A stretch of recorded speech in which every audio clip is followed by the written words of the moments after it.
If you'll excuse our unusual confines and unusual layout, it's time to begin the Board of Zoning Appeals regularly scheduled May 3rd, 2017 meeting. My name is John Michael. I work with the Metro Codes Department and I serve as secretary to the board. For each of today's cases, I'll be making presentations to the board for their consideration of the variances, special exceptions, and item A appeals that have been filed for their consideration. Here at the outset, especially with our cramped quarters, we would respectfully ask that all of you turn off your phone, or at least turn off the ringer, the sound maker, the iPad, and large-scale video games that I know Mr. Hargis and others like to bring into these meetings. So please turn those off if at all possible. Since it will be cramped quarters, we want to give as much attention as possible to the appellant before the board in all of today's hearings. In each of today's hearings, we'll make a simple presentation of the correspondence that's been submitted to the board for their consideration, maps, site plans, and other documents that comprise the entirety of the case record. In today's hearings, I'll make those presentations for the board's consideration. At the conclusion of the staff's presentation, the appellant will have his or her opportunity to make the desired presentation to the board. Any of those who are present and wish to speak in support of one of those appeal cases will have the opportunity to do so after the appellant speaks. If, in fact, the appeal has opposition, opponents would at that time have the opportunity to come forward and address the board with regard to their opposition. After the opposition presents his or her testimony, the appellant would have a period of time for rebuttal. Under BZA rules, as amended in January of 2018, the appellant has 5 minutes for a presentation if there is no opposition present. For contested cases, BZA rules allow 10 minutes for each side to present that testimony. Should the appellant wish to provide rebuttal testimony, it's imperative that the appellant save back some portion of that originally allotted 10 minutes. At the conclusion of each hearing, the board will close the public hearing, deliberate, and vote on the case. The board is vested with the powers to do so under the conditions of the Metropolitan Code of Laws, specifically Section 17.40.180. All the section numbers to which we refer today come from the Metro Zoning Code, which was adopted and put in place by the Metro Council on January 1st, 1998. We'll dispense with the formal reading of all of those individual sections and make the entire zoning code part of today's record. The Metro Code requires a record of these proceedings. That's the main reason that we have both the Metro Channel 3 and other recordings from our court reporter present today. Based upon that, anyone who wishes to address the board is not invited, but must come forward to the microphone at the presenter's table here, identify yourself by name and address, and then make the desired presentation to the board. No other communications intended for the board will be considered part of the record from the gallery. The Metro Code requires 4 of our 7 board members, which we have, in order to establish quorum. The code also requires at least 4 affirmative votes in order to grant an appeal. In the event that 5 or more members are present, which is the case today, and an appeal fails to receive 4 affirmative votes, the case will remain on the board's agenda for 30 days. Applications that fail to receive 4 affirmative votes within the 30-day period from that public hearing shall be deemed denied by operation of law. Under BZA rules, an aggrieved party may file an appeal. The action doesn't go the way that they wanted. An appeal may be filed to the Chancery Court within 60 days of the hearing date. Additionally, under certain circumstances, a party can file a motion for rehearing before the Board of Zoning Appeals, pursuant to the very specific rules and regulations identified in the BZA Rules of Procedure. After that 60-day time window elapses, however, the board's decision becomes final and no further action can be taken. For the appellants, if your appeal is granted, you are in fact required to obtain the permit for which you've applied.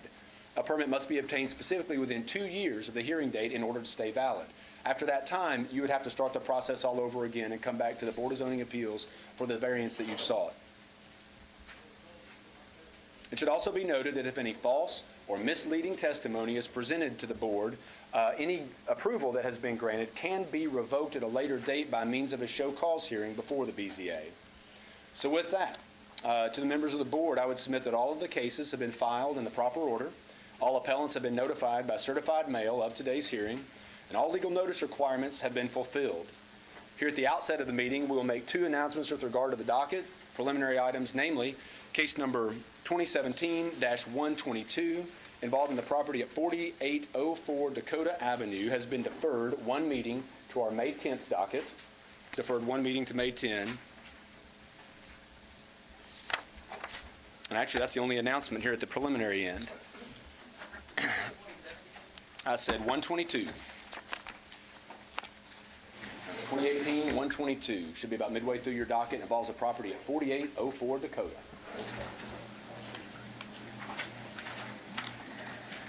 Our Our board utilizes a consent agenda. One board member reviews the entire docket at the beginning or before each hearing and identifies cases where the appellants have met the criteria for their requested action. If the reviewing board member determines that testimony in the case would not in fact alter the material facts of the case, then that is a case that's recommended to the board for its approval on the consent agenda.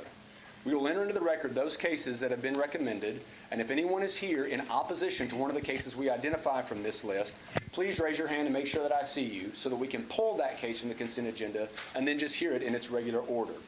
And please look sharp because we've got quite a list today. The consent agenda is as follows. First, case 2017-430 involving the property at 414 Woody Crest Avenue and a setback variance for fence requirements. That case has been recommended for the consent agenda. Is there anyone here in opposition to case 2017-430? Seeing none, the next case identified is 2018-109 involving the property at 1477 Bell Road and a sidewalk variance. Is there anyone here in opposition to case number 109? Seeing none, the next recommended case is 2018-117 involving the property at 610 Old Hickory Boulevard West in the Madison community. Request for a variance for minimum lot size in order to establish community education use. Is there anyone here in opposition to case number 117? Seeing none, the next case identified for consent agenda is 2018-118 involving the property at 1016 43rd Avenue North. Request for a sidewalk variance. Is there anyone here in opposition to case number 118? Seeing none, the next case is 2018-119 involving the property at 2617 Herman Street. A sidewalk variance request. Is there anyone here in opposition to case number 119? Seeing none, the next case recommended is 2018-120 involving the property at 92 Bain Street. A sidewalk variance request. Is there anyone here in opposition to case number 120? Seeing none. The next recommended case is 2018-121 involving the property at 2317 Booker Street, a sidewalk variance request. Is there anyone here in opposition to case number 121? Seeing none, the next recommended case is 2018-123 involving the property at 2309 Booker Street. You may have a typo on the agenda that calls it 2317 twice. That's 2309 Booker Street, a request for a sidewalk variance. Is there anyone here in opposition to case number 123? Seeing none. The next recommended case is a late add to our consent agenda. Case number 2018-129, board members, that's involving the property at 700 South 13th Street in Council District number 6. That's case number 129. The request is for a sidewalk requirement. Planning's recommendation was for payment into the sidewalk fund rather than construction over the existing sidewalk. That has been recommended for the consent agenda. Any opposition to case number 129? Seeing none, that too will be recommended for consent agenda. The next case for the consent agenda is 2018-132 involving the property at 923 42nd Avenue North in Council District 21. Is there anyone here in opposition to case number 132? Seeing none. The next case recommended for the consent agenda is 2018-135 involving the property at 5262 Harding Place. Request for a variance from the sidewalk requirements in the IWD district. Is there anyone here in opposition to case number 135? Seeing none, the next case recommended for the consent agenda is 2018-138 involving the property at 3443 Knight Drive in Council District number 3.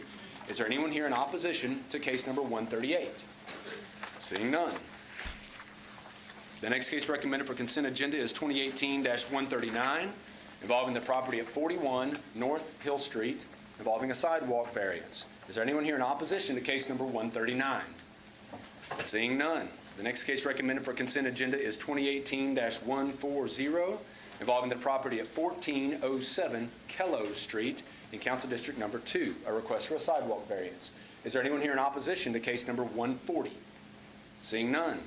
The next case recommended for consent agenda is 2018-141 involving the property at 1405 Kello Street, also in Council District number 2, also a request for a sidewalk variance. Is there anyone here in opposition to case number 141?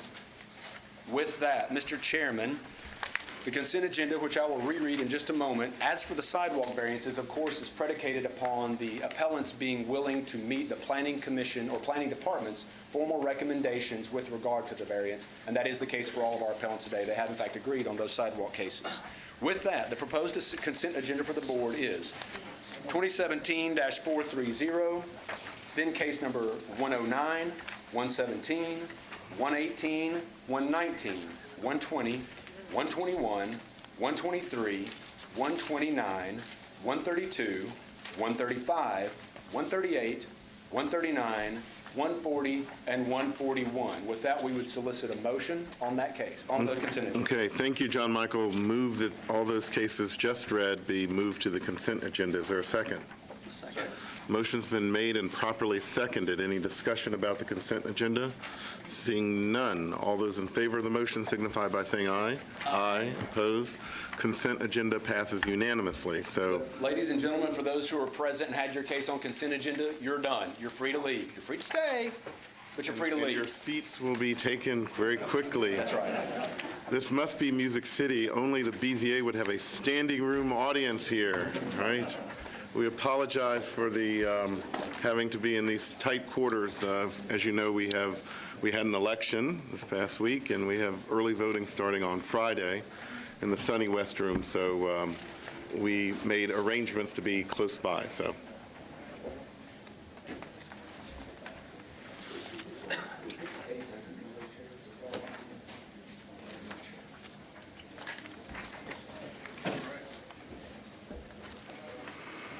Members of the board, this is the opportunity in the meeting we'd like to take a chance to hear from our district council members who have come to visit for today's meeting with interest in specific cases that you'll be considering.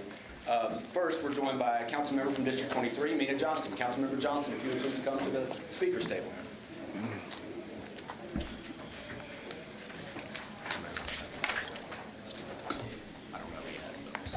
Good afternoon. Mina Johnson, District Council member from 23. First, let me start with thanking all of you because your position is volunteer, and this board is one of the hardest board because not only the time, but because the issue is so close to people's home, and sometimes emotional gets high, and sometimes you may hear unnecessary negative comment, but despite of those, you are here, and for your service and time, I really appreciate it. And also, Ms. Chappell, on behalf of Metro Council and Acting Vice Mayor Wiener and Metro Clerk, we do apologize for clerical error to cause you distress, and really appreciate your continuous commitment and service. And having said that, I would like to speak on two cases in my district. First case is case number 2018-126. It's seeking for the special exception to construct a daycare center. And this is off Highway 70. This property is located in a hidden driveway, so there will be occasionally, some traffic concern and so forth. But in this particular location is really hidden off the street and perfect spot for this type of child care center. And I have met with the applicant. The plan is excellent, and I'm hoping the board find this location and application will meet special exception needs, such as landscaping buffer and so forth. And I believe this location will satisfy all these special exception. So I'm hoping board will find this application will be acceptable for the special exception. And second case is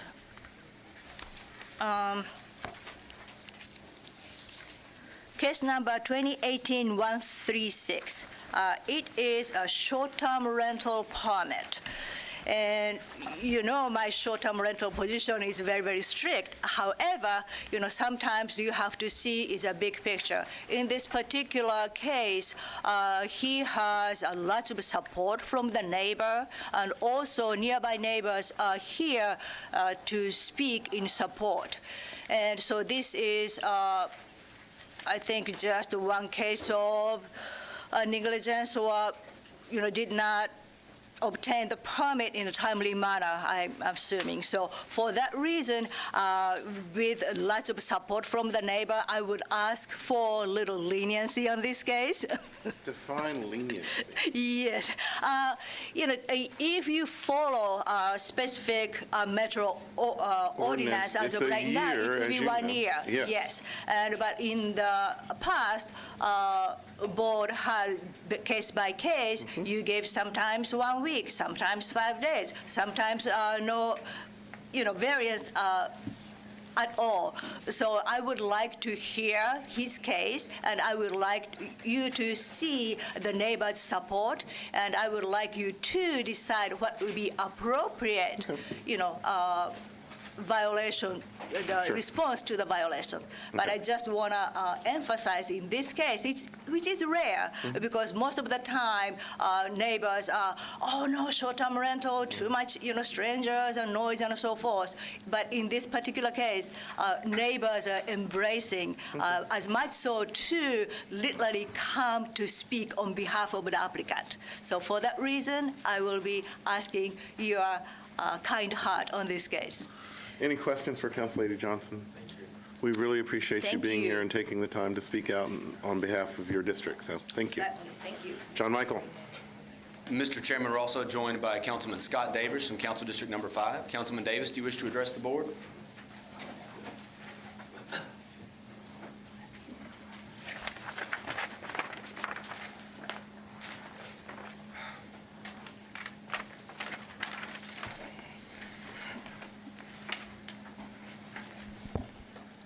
Thank you, ladies and gentlemen. Thank you for the commissioners for their hard work and this volunteering their time. Also, thank you to the Metro Code staff for your long hours without any overtime. And just thank you for your commitment to the city. And I would like to thank the Metro National Network for scrambling to be in this room, too, so people can hear this that aren't here, too, as well. Thank you, They do a Nashville great Network. job every meeting. And Gotcha. archive these online. I think about 7 or 8 years' worth of BZA cases are online if you want to go see them on their YouTube channel. Our greatest hits. Councilman Davis. Gotcha. Well, I've appeared from this board a lot, and I try my best to be consistent. I don't expect everyone to agree with me, but just to understand, he's this way with everybody. Doesn't matter who you are, if you're black, white, alien, my constituent or not. But I have to be consistent, because when it's time for me to come and help my constituents when they're in this situation, by being consistent, for everybody, it allows me not to look like a hypocrite. But at the same time, you give everyone the same rights that, any normal person deserves and needs. And I'm here because Mr. Howard is my constituent. He lives and votes in the 5th District. Okay? Mr. Howard. Which case is this? I apologize. It's case number 2018-099. Okay, very good. Okay. And please, if I'm a little off kilter, I am in a lot of pain, but I have to come and support my constituent. Because, unlike other folks, you have to look out definitely for those that live in your neighborhood, especially when they're doing the right things. Mr. Howard builds homes. He lives on an adjacent street in the 5th. Just like it's over here by Fern, Elmhurst is very steep. They have an engineer that will give a much more wonderful and eloquent presentation about the difficulty. But I've been consistent in asking for the sidewalk waiver on narrow streets like this, and also asking for the in lieu fee to be waived. And I asked this, Mr. Howard had a similar build on Fern, and it was granted. The waiver for the in lieu fee and for the sidewalk were given. Now, I understand how some people may have issues. Now, there may be an option of allowing the right-of-way to stay there in order for there to be a future sidewalk, because right now, below where you have a lot of car lots and tire shops and the old Charlie Bob's there with 5 acres, there's a larger project coming in that I'm working with, and I'm going to make them do a lot of sidewalk in that area. And it's going to be consistent because it's going to be all done at once. And instead of making Mr. Howard, who is a very small businessman that lives in my community, make him do a little piece of sidewalk in front of his build, I'm going to put in the SP and the other work for the larger development, which I do a lot. I did it on Meridian with the 150 acres, from the Rogers Group. I've done that with core development. I've consistently made them, the larger developments, do the sidewalk network and do most of the infrastructure, so it doesn't hurt the small businessman and my constituents, but at the same time, we get the infrastructure. And this is just my personal opinion, please do not take it personally. I would like the in lieu fund more if I was able to show to the builders and my community where the money from the in lieu fund is going for. If I could say this money went for projects in the Fifth, or even nearby the Fifth, to improve X, Y, and Z. But right now, no control over it, and also this will hurt the project because paying for the in lieu fee and or doing the sidewalk will be very expensive. And I'm just being consistent. I've asked, no matter if they lived in my district or not, I've asked for both of the waivers. And I will continually ask, even if I don't like the person. I happen to like this person, but we've had a developer here in front of us that I asked the same thing, and I wasn't a big fan of his because he was rude to my neighbors. But I have to be consistent and be fair.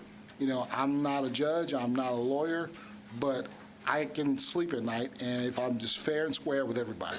So I thank you for your help. I'll be sticking around. Hopefully we'll get a favorable outcome, but I'm asking for the waiver of the fee and for the sidewalk construction like I've always asked for, and, same old, but this guy happens to live in my neighborhood, so I'm here fighting extra hard for him. Thank you very much. God bless you all. Any questions for Councilman Davis? Okay, thank you. We'll see you soon. John Michael.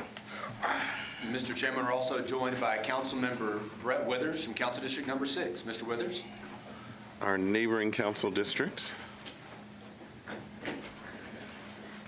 Good afternoon, board members, and thank you so much for your service. I'm District 6 Councilmember Brett Withers. I have 3 items that are on the agenda today, and one of those was passed on consent. It was a sidewalk variance request in which the staff recommendation was to pay the in lieu fee because there is an existing sidewalk present across that frontage. And I'm pleased to see that the appellant has agreed to that condition, and that allows that to remain on consent. Is that 129?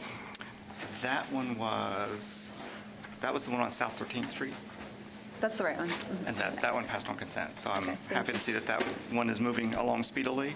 I also have a short-term rental case. This is case 2018-131 for property located at 1501 Forest Avenue. As I think most people know, short-term rentals are a divisive topic in District 6 in particular. And for this particular case, I just have to say I've had no feedback from constituents either way on this one, and so I must assume that it's a fairly standard case, and I trust y'all to make an appropriate decision about that. And then the one that I do want to speak to just a little bit is case number 2018-142 for property located at 1104 Glenview Drive. Some of the neighbors there on Glenview Drive, I believe, have written correspondence in. I was able to speak with Michael Briggs from planning about this one a little bit more. This one is another case in which there is an existing sidewalk network present on that street. Neighbors would point out that sidewalk, for the most part, is nearing the end of its lifespan in many segments on the street. And neighbors have also pointed out that they have photographic information or evidence that the actual construction process for the home caused damage to the sidewalk beyond what might have been there already. And so after speaking with Michael Briggs at Planning, what my recommendation is to approve the staff recommendation that they be allowed to contribute the in lieu fee. However, I would like to add a requirement that they also bring the sidewalk in front of their property frontage up to an acceptable state of repair before they are given their use and occupancy permit. So that way, not only are we getting the additional benefit for the larger community for additional sidewalk construction or repair funds, but that neighbors would be able to have a usable sidewalk along that frontage virtually immediately rather than having to wait for Public Works to do that. So that is my request for that case, which is 142, is to approve the staff recommendation to allow the in lieu fee contribution, but also to require that Public Works sign off that the sidewalk has been, along their frontage, has been repaired to an acceptable state prior to their obtaining their use and occupancy permit. Okay. Any questions for the councilman? Thank you, Councilman Withers. Thank you so much. John Michael. Mr. Chairman, that's all the council members who are present with us today, and therefore all that we'll hear from at this time. The first case that we'll call today is not one that is set for a hearing, but instead one that was previously heard by the board. This is case 2018-047. Mr. Grover Collins, representing the owners of the property at 2225 10th Avenue South. To refresh the board on this, what is before the board today is going to be a motion for deferral. We advise Mr. Collins to come present and make that motion to the board, as there had been one deferral previously on this case, bringing us to today's date. That was one that was agreed upon by Metro staff and Mr. Collins on behalf of his client. So they're properly before the board today for the May 3rd hearing. And just if I can give the preview, and Mr. Collins will explain this more capably than I will, but just to acknowledge that we're all on the same page. As our board members know, the state of Tennessee's legislature has carefully considered legislation to regulate short-term rental properties, serving as something of a blanket regulation that other localities can then work under from that point forward. Both House and Senate have reached their bill that has been signed, however, has not yet been signed by the governor of the state of Tennessee. As we very non-lawyerly agreed yesterday, the law's not the law until it's the law, and it's not the law yet.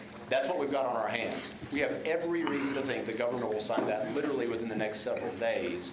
And what is going to be signed into law is clearly going to work to the benefit of the appellant in this case and likely moot the BZA case in its entirety. So staff makes that point just to acknowledge that we're on the same page with regard to the state's procedures as Mr. Collins on behalf of his clients, and noting that we as a staff have no exception to the request for a deferral today based upon that analysis. But with that, Mr. Collins is here on behalf of his client. We'll stop talking and defer to him for his motion to defer the case. Okay, before you get started, welcome to BZA, Counselor. You're asking us to defer this case, and you believe basically that a bill that is on the governor of Tennessee's desk that is yet to be signed, although I noticed he vetoed a bill today, but not yours, will make this case moot. So tell us your brief argument on why we should defer it. And Sure. I've attached the motion, or I've given each of you a copy of the motion to defer. This was actually the Senate Bill 1086 and House Bill 1020, where actually were some differences. Because of that, the legislature decided to have a conference committee. That conference committee met and promulgated the report that I've attached as Exhibit A. That is what I anticipate to be the final version of the law. That conference committee report was passed on the 24th of April. I've attached as Exhibit B the votes from the legislative website of how it went for both the House and the Senate. So both the House and the Senate passed that. We're just simply waiting on it to be signed by the governor. so board members, so just a request for deferment, which we normally just grant, particularly if there's a good reason. So is there any questions? I mean, our next meeting is next Thursday. That's correct. So is it next Thursday? I mean, the regularly scheduled meeting's the following Thursday, so. I'm open to the 10th or the 17th, or as I put in my motion, any time y'all deem appropriate in the future, so.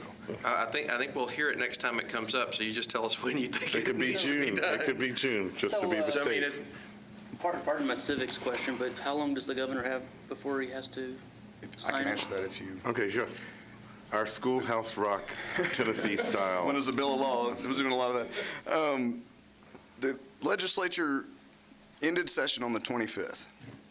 Once all the bills make it to the governor's desk, he has 10 days to sign them. If at that time he has not signed them nor vetoed them, then it effectively becomes law. However, the date at which it was delivered to the governor's desk is something that I can't tell you, and then whether they do business days or regular days. So while I would like it to be on the 10th, I may be here on the 10th again asking you to put it So on. what counts, well, this, okay, Well, so, I'll just move that we defer this to the 17th, and then that way we're sure.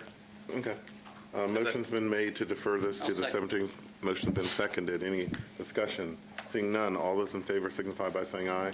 Aye. Opposed? It is deferred to the 17th. Good luck, Counselor. John Michael.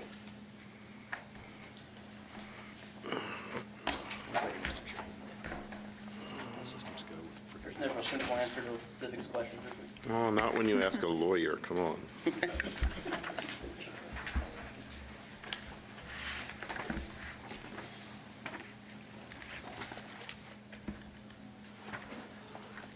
All right, Mr. Chairman, the first case that is scheduled to be presented to the board today is case number 2018-093. Justin Crandall is the appellant on behalf of 552 Westboro LLC, the owner of the property located at 6353B Columbia Avenue, kind of in the Charlotte Park neighborhood. The request is for a variance from lot size requirements in an R8 zoning district in order to construct a single-family residence. Zoning map here shows you the layout of this proposed property. Is the applicant here? If they are, please come forward now. Shows you the layout of the property here near the intersection of Columbia and Butler Place in that neighborhood. The aerial shows the structure that had been in place for quite some time preceding. Sorry, is the appellant here, Mr. Crandall, or the owners of Westboro, 552 Westboro LLC? Mr. Chairman, seeing none, I may save the rest of my breath on that case. Yes. Humbly recommend that the matter be deferred. Till to the June? board's preference. June?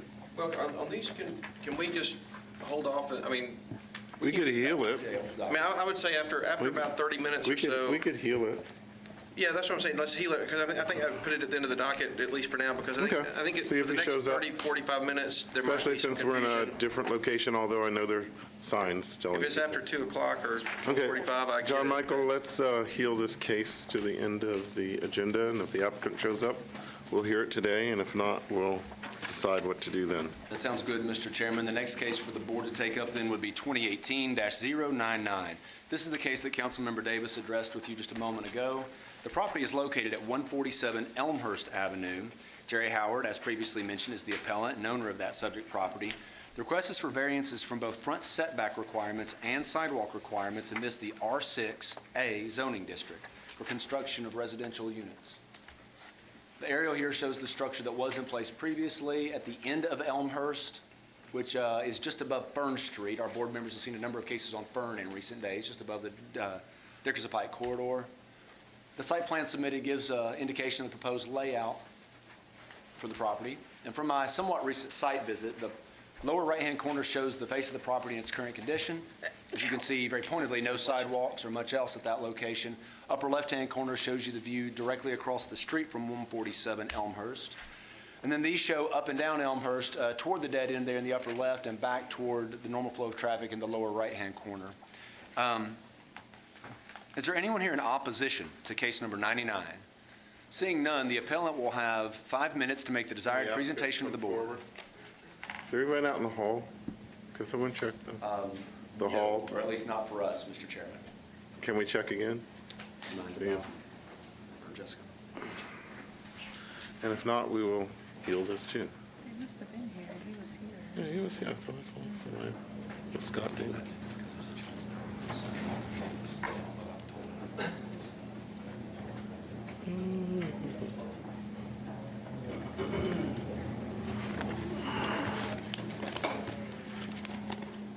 No one here? Okay, let's We heal. do have a second heel, Mr. Chairman. Yep, okay, that means we have a pair of heels. Okay, next case. Mr. Chairman, I'm delighted to announce that our next case, 2018-104, in fact, has an appellant present. Oh, wait a minute. Are you for case 90? Okay. So, Mr. Howard, if we can invite you forward, staff's made the presentation to the board, and you'll have 5 minutes to make the desired presentation to the board with regard to your appeal request. Hey, John, I have a question for him. From code's perspective, they're asking for a front setback variance, and it looked like from the aerial that this is one of those streets that has some deviation, and, you know, is that setback, was it determined after the house was torn down? I mean, you have one of those things where you got an empty lot and then 2 houses behind it that are set back further. And so I'm just saying, when I look at it, it seems like that the setback requirement is a little bit self-imposed because you're proposing a front-back duplex. And I just want to understand how the setback was determined, if you know. Yeah, to the extent that I follow where you're going with that, this is, of course, a contextual street setback scenario. The street setbacks of the 4 nearest properties on the same block face would have been measured you come up with an average, that's where you land. To the extent that's not applicable, you just go with the base zoning code, but the applicable standard here was the contextual street setback standard. So staff's review, and forgive me, I was not the reviewer who handled this case, but staff's review indicated a 60-foot setback was what was in play. The request, as I recall, Mr. Howard, is for a 20-foot front setback, I believe, from the appeal documents. I hope that's responsive to your question, Yeah, Mr. Taylor. okay. If not, I'm happy to try again. No, that's fine, thank you. And I'm just waiting on the engineer. Okay. He's coming from outside. Well, you could get started by identifying yourself for the Yes, record. Reginald Howard, I'm the owner of 147 Elmhurst Drive, and I'm here to present my case to get the Well, actual, let me ask you this before we start. This road seems to end, where's your property line on that case? yeah, so anyway, what I'm going to have to, I'm responsible for paving to get to that property, and I'm going to have to actually pave. So is that 50%. city land that potentially stretches up where there's no road? It will be, yes. But the city owns that now? And it dead ends into, Well, it's a private owner, I believe, yeah. I mean, it will be. Councilman Davis, is that a road? What is that? Is that a road? Is it an alley? And Most of the time, it's a place where people dump trash. I mean, it's privately owned, but they have what you call the conservation overlay on that because of the hilly, I mean, it's got some topography stuff as you get further up that hill. I wish the engineer was here. Mr. Howard is willing to dedicate right away for a future sidewalk, but with the narrowness of the road and topography, it makes it extremely difficult. He's already having to,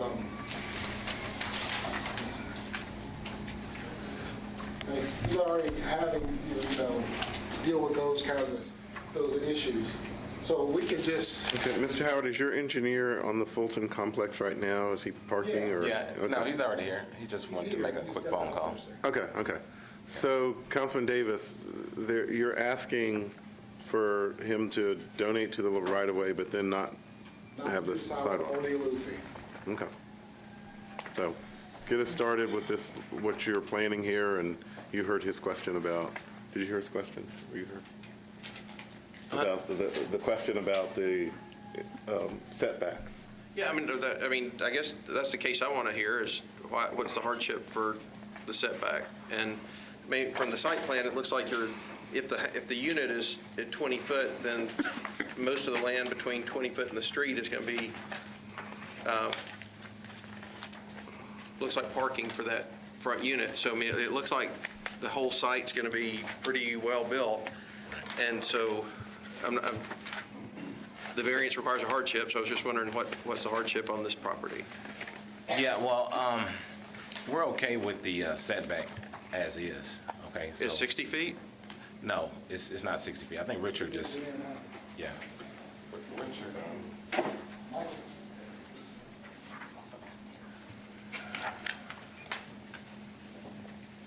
Well, Richard had, I think Richard stuck that in there so that it's actually, we just need the average of the 4 lots, and which is 25.1 or something like that, and that actually will work for the front setback on the property.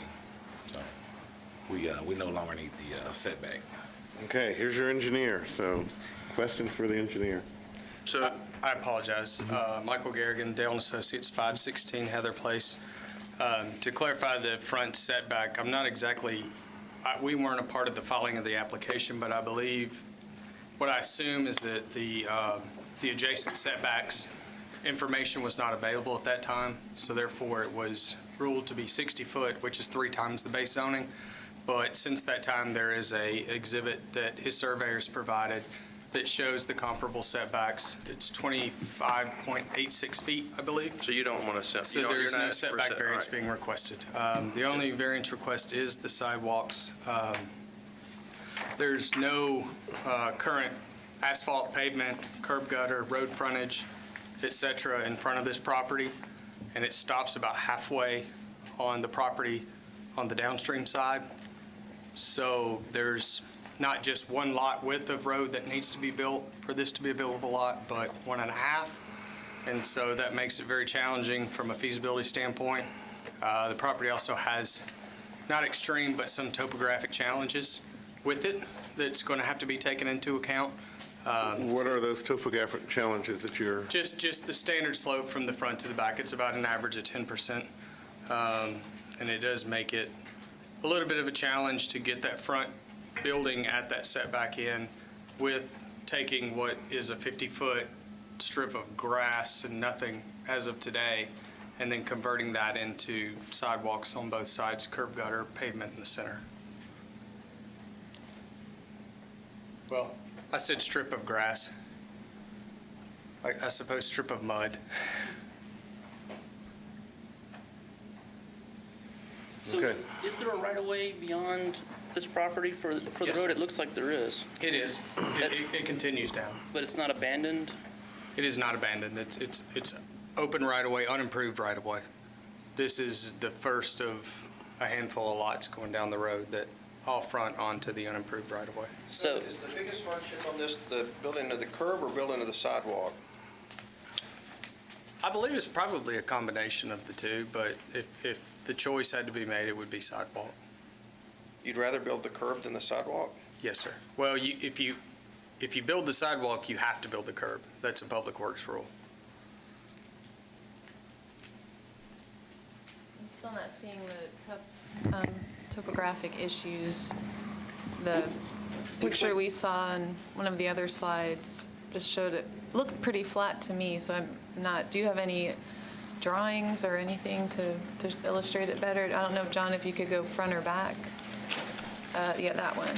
The bottom right corner is, we're looking at the site from the street. It's just hard to see the topography issues in that photo. Yes, ma'am. This is I'm not sure if that's part of your packet. no. This is a drawing that my client surveyor provided, and it shows 20 feet of fall from a 560 down to a 540 from back to front of the lot, across 150 feet. So when I said 10% before, I was being a little bit generous with that. May we but- see it? Yes, ma'am. Yes.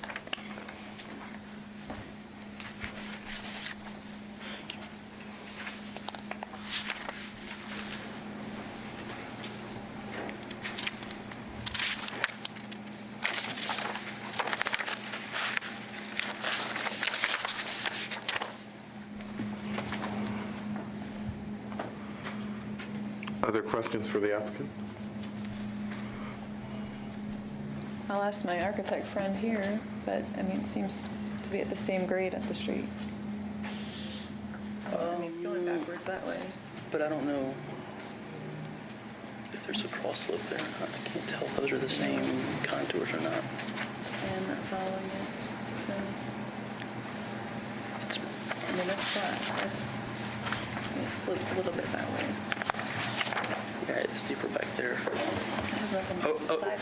Right, well, yeah, overall, the slope might be 10%, but Yeah, it's but, flatter at the I mean, front, you yeah. have a sidewalk there.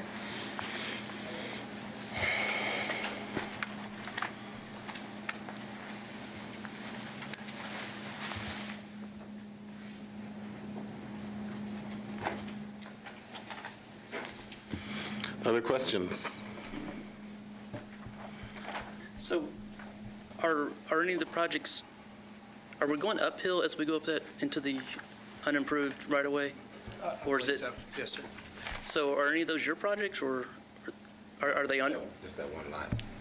but I mean, is there development going up there, or it looked like it was fenced off in one of those pictures? I thought you said something about that there were properties up there that were about to be I improved. mean, it's privately owned, but eventually, yeah, I'm sure someone will. There are other vacant parcels that we're unaware of, if there's any development Okay, I'm sorry, I being- misunderstood. pursued on them. That connects to the larger hill, because where the hill is, Scott, come on. So you all changed the site plan? I mean, this is what was submitted in the packet, and that's not what you just passed around. So is it the site plan changed, or? Yes, sir. Well, I don't believe the site plan has changed. Reggie, do you? Well, I'm not this is sure at what date which drawing was done. I don't know. I mean, I mean, this is, this one has a big, long driveway with 2 garages right here, and this one has something in the front and something Correct. all the way in the back, so it's not the same site plan, so. That, I'm assuming that, well, I know that that's the exhibit for the HPR. So if the site plan that I passed around, Mr. Howard, if you can tell them that is the site plan you're building, that HPR would need to be amended to match that. Right, okay, yeah. Yeah, we can do that. Yeah, so that's the actual footprint of the buildings. So that's actually what the first page, Okay. that's what will Right. actually Okay. be built. Councilman Davis, you said something interesting. So at the foot of this hill, there's Charlie Bob's, going to close after many years of great service to I Nashville. know, but Mike Douglas was able to ride off into the sunset Okay. and retire early with him and his lovely wife, and so always happy for your friends that when they're able to go to Florida and do the whole retirement Sure. dream. But it's getting redeveloped, and you said yes. something about an SP for the area, but your SP would include sidewalks in this It area? will include sidewalks for the area, and if we know how deep, there's a trailer park which was owned by Mike Douglas, who owned Charlie Bob's right next door. You got Fern. Across the Elm- street from Tire Barn? Yes, from Tire Barn. You have Fern, which is very hilly. Then you got Elmhurst, and then you have the Charlie Bob's trailer park, and then Charlie Bob's itself, which has several acres and properties along with it. And the project that Bristol is doing, well, they're in the preliminary. Oh, it's Bristol. That's who was last person I spoke to. Okay. Now, they could have sold it to somebody else. They do that here. Yeah. But the main thing was doing the sidewalks for that street and the other surrounding streets to connect all of their units, because it was going to be quite a bit of units. So they were fine with that? They were fine with it because they're going to be able to do like 300 units.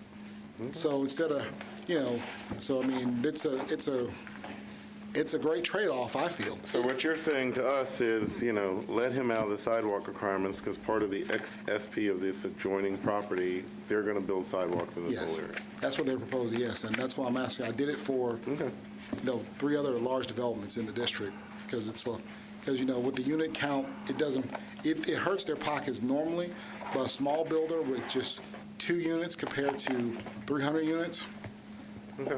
So are the properties immediately north of this included in that SP? I'm thinking if it's, the way I'm looking at this, you got Elmhurst, then the trailer park next to it, which is a part of the larger bill. It was the one that's right next to Charlie Bar. Mike Douglas owned all of that. And then it wrapped around to Elmhurst, and it was very, that's where you go, like all of it right here. Yeah, and back here, that's Charlie Bob's too. So all this is on, this property right here, I apologize, is part of the Charlie Bob's development, which is right across from his. But we don't know about the ones due north of the project, No, assuming this This right here. north is up on this page. like, I don't know, like, up here, because Mike owned a lot of that land, and Lucille is nearby too. He had a lot of stuff on Lucille. It was about, and please, if I'm wrong, please forgive me. I think it was about 4 to 5 acres involved in that acquisition of those parcels. And also, you have another development, which was Regal bought and then sold to another large developer that's going on too. So you have 2 very large developments that are going to severely dwarf Mr. Howard's here. And they'll be taking on the bulk of the sidewalk and water and sewer building, because frankly, it's a part of Dickerson Road that I need to see developed. And so I'm just asking for lenience when it comes to his case, because not only he's a small businessman, but also he lives in my district, and that, if he builds a sidewalk, it's not going to match what the other ones are doing. And it's just going to look odd. I'm just going to, to me, it will be.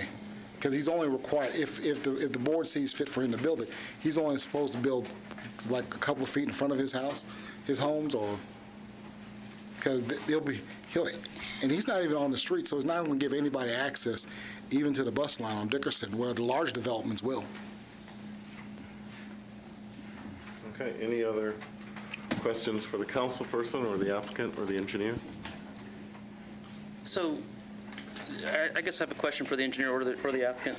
So a lot of times we find that applicants, if we give them the option to do the in lieu fee, they'd rather build the sidewalk because it's actually cheaper than the in lieu fee.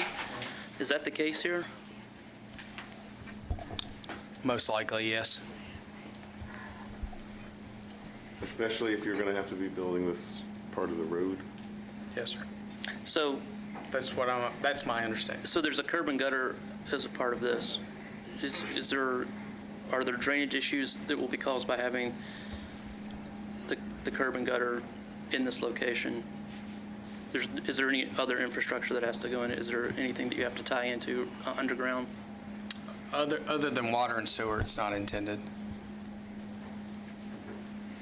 So Or no storm- anticipated. No Let me say underground that. storm sewer in that area? Correct. Any other questions? Anything else to add? Okay, we're going to close the public hearing. Discussion.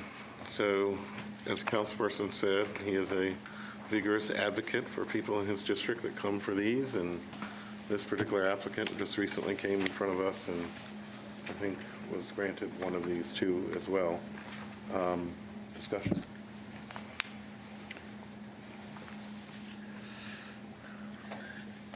You know,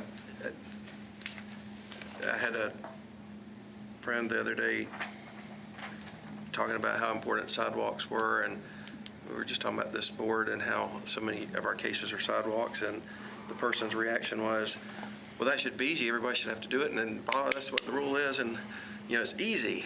And I said, well, let me tell you a few cases, and gave him a few examples, and it's not.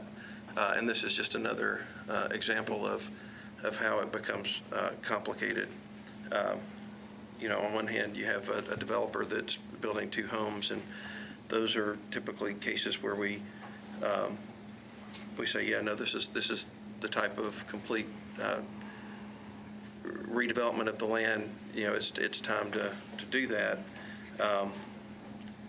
with the exception of nonprofits, particularly Barnes Fund or nonprofit organizations that are building houses to meet their missions of low-income housing. But on the other hand, we have a council member here saying, hey, we've got a master plan that thinks we're going to fix it, make the whole street better. And so that's what makes it complicated to me. Everybody looked my way, so I had to say what I thought, but I don't know that I have strong feelings one way or the other. Go ahead. Well, I'll jump in with a couple things. I mean, yes, that is complicated. But the ordinance specifically, as you said, mentions single-family and two-family construction, new construction as sidewalks being required. And the planning department looked at the project, and they noted the slope of the lot does not appear to be a barrier to constructing sidewalks in this location because of the needed street extension. So they didn't, you know, professionals looked at it as well and didn't think it met the hardship requirements. And I can appreciate the councilman very much coming here on behalf of his constituents. But I personally look at it as I would like to be consistent, and in other districts, they are building sidewalks. And so I feel an obligation to be consistent and vote to not grant the variance request. That's my. I feel a little bit differently because the councilperson, not only just the councilperson said this, it's Charlie Bob's is going to get redeveloped, and part of the SV, he says, it's going to put sidewalks in this area. So to me, that's happening now and happening in a way that will take care of what the spirit of this law is, and particularly this area. So that's why I would support it. Mr. Harper. I would feel better if I knew what was going on, or if indeed the 2 or 3 properties, it's hard to tell, to the north or uphill of this project, where if I thought those were part of the development, I would be more willing to go along with it. But there's no road there. Well, if they get developed, there will be. But we can't make assumptions on what is not going to happen in that little stretch.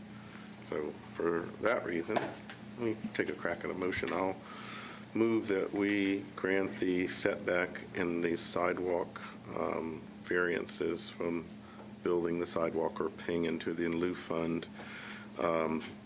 They Based- don't need the. Well, they don't need the the, setback. okay, the sidewalk and not paying into the in lieu fund based on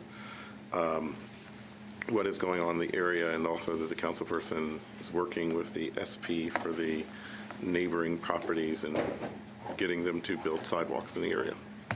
That's my motion. Is there a second? I'll second the motion. Okay, motion's been made and properly seconded. Any discussion? Seeing none, all those in favor of the motion signify by saying aye. Aye. Opposed? Passes 4-2. Okay, good luck. John Michael.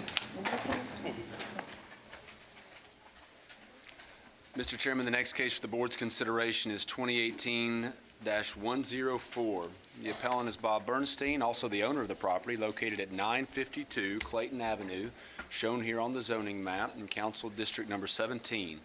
The request is for a sidewalk variance in the R10 zoning district to construct an addition to and conversion of a detached garage into a second single-family residence. Although there are a lot of moving parts to the project, all that's before the board is most simply a sidewalk variance request. The aerial photograph here shows the subject property. The site plan submitted gives the proposed layout for the construction project. And from my somewhat recent site visit on a pretty day in Council District Number 17, the view of the property in the lower right-hand corner, across the street in the upper left, and then up and down Clayton where sidewalks theoretically would be constructed in this instance. Which of course would be the only sidewalks at this exact location.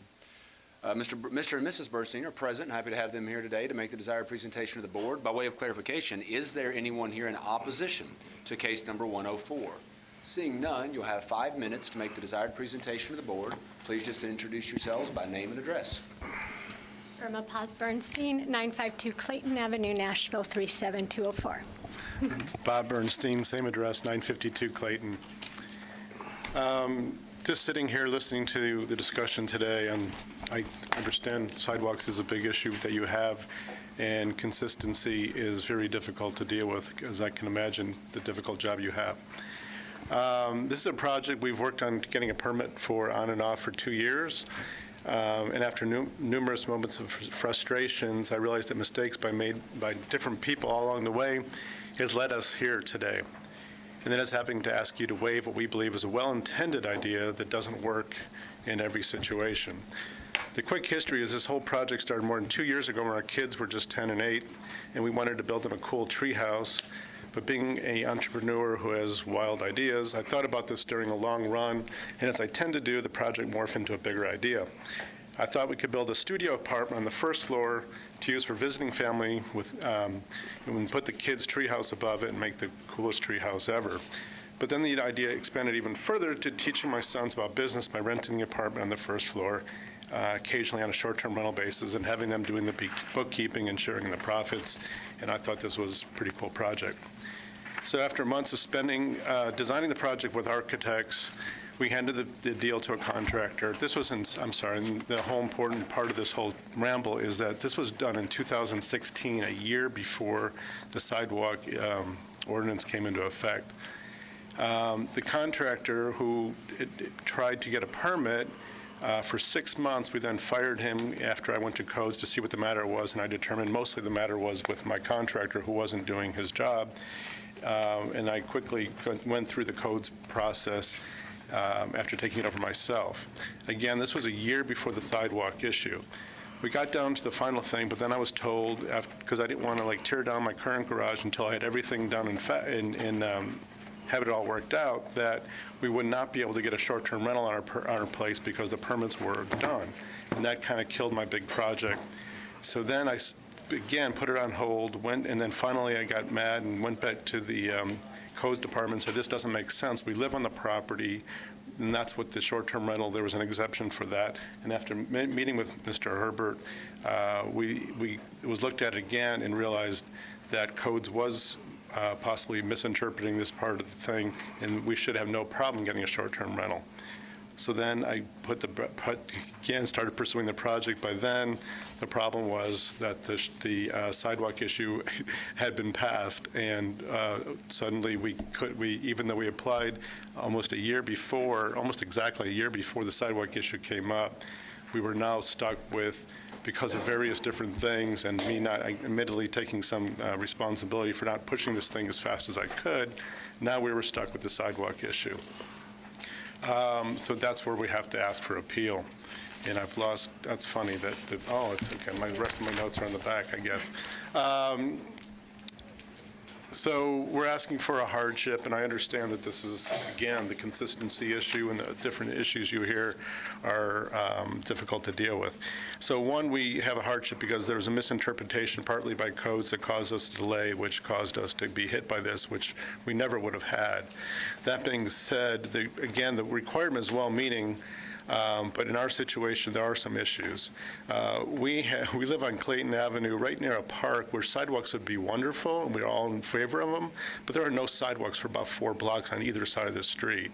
So for us to put a sidewalk on our street, it would be what my neighbor in a letter that I sent earlier to you today and have copies of calls the sidewalk to nowhere. And it would be kind of silly, and not only that, would affect many of the driveway that they just built. It would kind of be interesting to put it right next to it. And as the discussion here today said, that the intent of this was to hit developers who are building big projects. Well, Clayton Avenue is much different today than what it was 6 or 7 years ago when we moved into this street. We purposely bought a little bit bigger than a half-acre lot and modestly expanded it for our family. Whereas other people, soon after we did that, are tearing down houses, building 2, 3, and in one case, one guy just tore down 3 and built 10. None of these projects, there's probably at least twice as many houses on the 2-block area, none of these projects have hit with the sidewalk issue. So yeah, I know I'm not supposed to talk about the cost, but the $18,000 price tag that we've been roughly told to build to add it to a $100,000 project seems like the last person. I'm not a small business on this situation, but I'm a homeowner that this part of the requirement makes the project sort of undoable. And also, it's kind of, again, well-meaning, but it's like if our house was turned the other way and we hit a small, narrow lot, we wouldn't have this issue because we would have a very small area to put a sidewalk. The cost wouldn't be a big deal. But we have a very wide lot that's not even built on, but we're required to put a sidewalk across the whole thing. Oh. It just doesn't seem fair. Okay. John, I have a question. Do you know, I mean, the applicant has said that this was, about a $100,000 project, which makes me wonder why the sidewalk requirement was triggered. Doesn't it have to be 50% of the assessed value of the property or the home? Or why would the sidewalk? So it's hard to go back without having all of the documents in front of me and uncork the why on that, but it's actually a surprisingly low standard to reach assessed value as opposed to appraised value on a property. Mr. Herbert and I on a regular basis are, I think the genteel way to say is very surprised at the number of projects that actually wind up qualifying, given that even on seemingly small projects. Short version, without going back and completely redoing the analysis of sidewalk requirement, which I didn't do at the staff level, sorry, I really wouldn't be in a good position to give you a deeply informed answer on that. Okay. Sorry. Yeah. But it's the assessed value, not the appraised or not the purchase price. Assessed, not appraised, and that's one of the most frequent mistakes we see when contractors come in sometimes. So, but our appraised value is right here. That's great, but it's not what the law requires. The law considers assessed, which is, of course, a decidedly lower number than appraised, and sweeps far more projects into a sidewalk requirement or a sidewalk trigger than would otherwise be the case, and certainly was the case before the passage of 2017 493. But it just seemed like with all the attention on the reassessment last year that it would be much closer to an appraised value unless, I don't understand, I don't know what you all did, but I know a lot of people asked for a reduction there. But a record number, to be clear, Mr. Taylor, a record number of people requested those. Which ironically lowers the threshold to trigger the sidewalk by requesting that their appraised value is too high.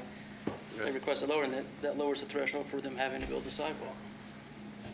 So, but planning makes that decision whether the sidewalk law is triggered.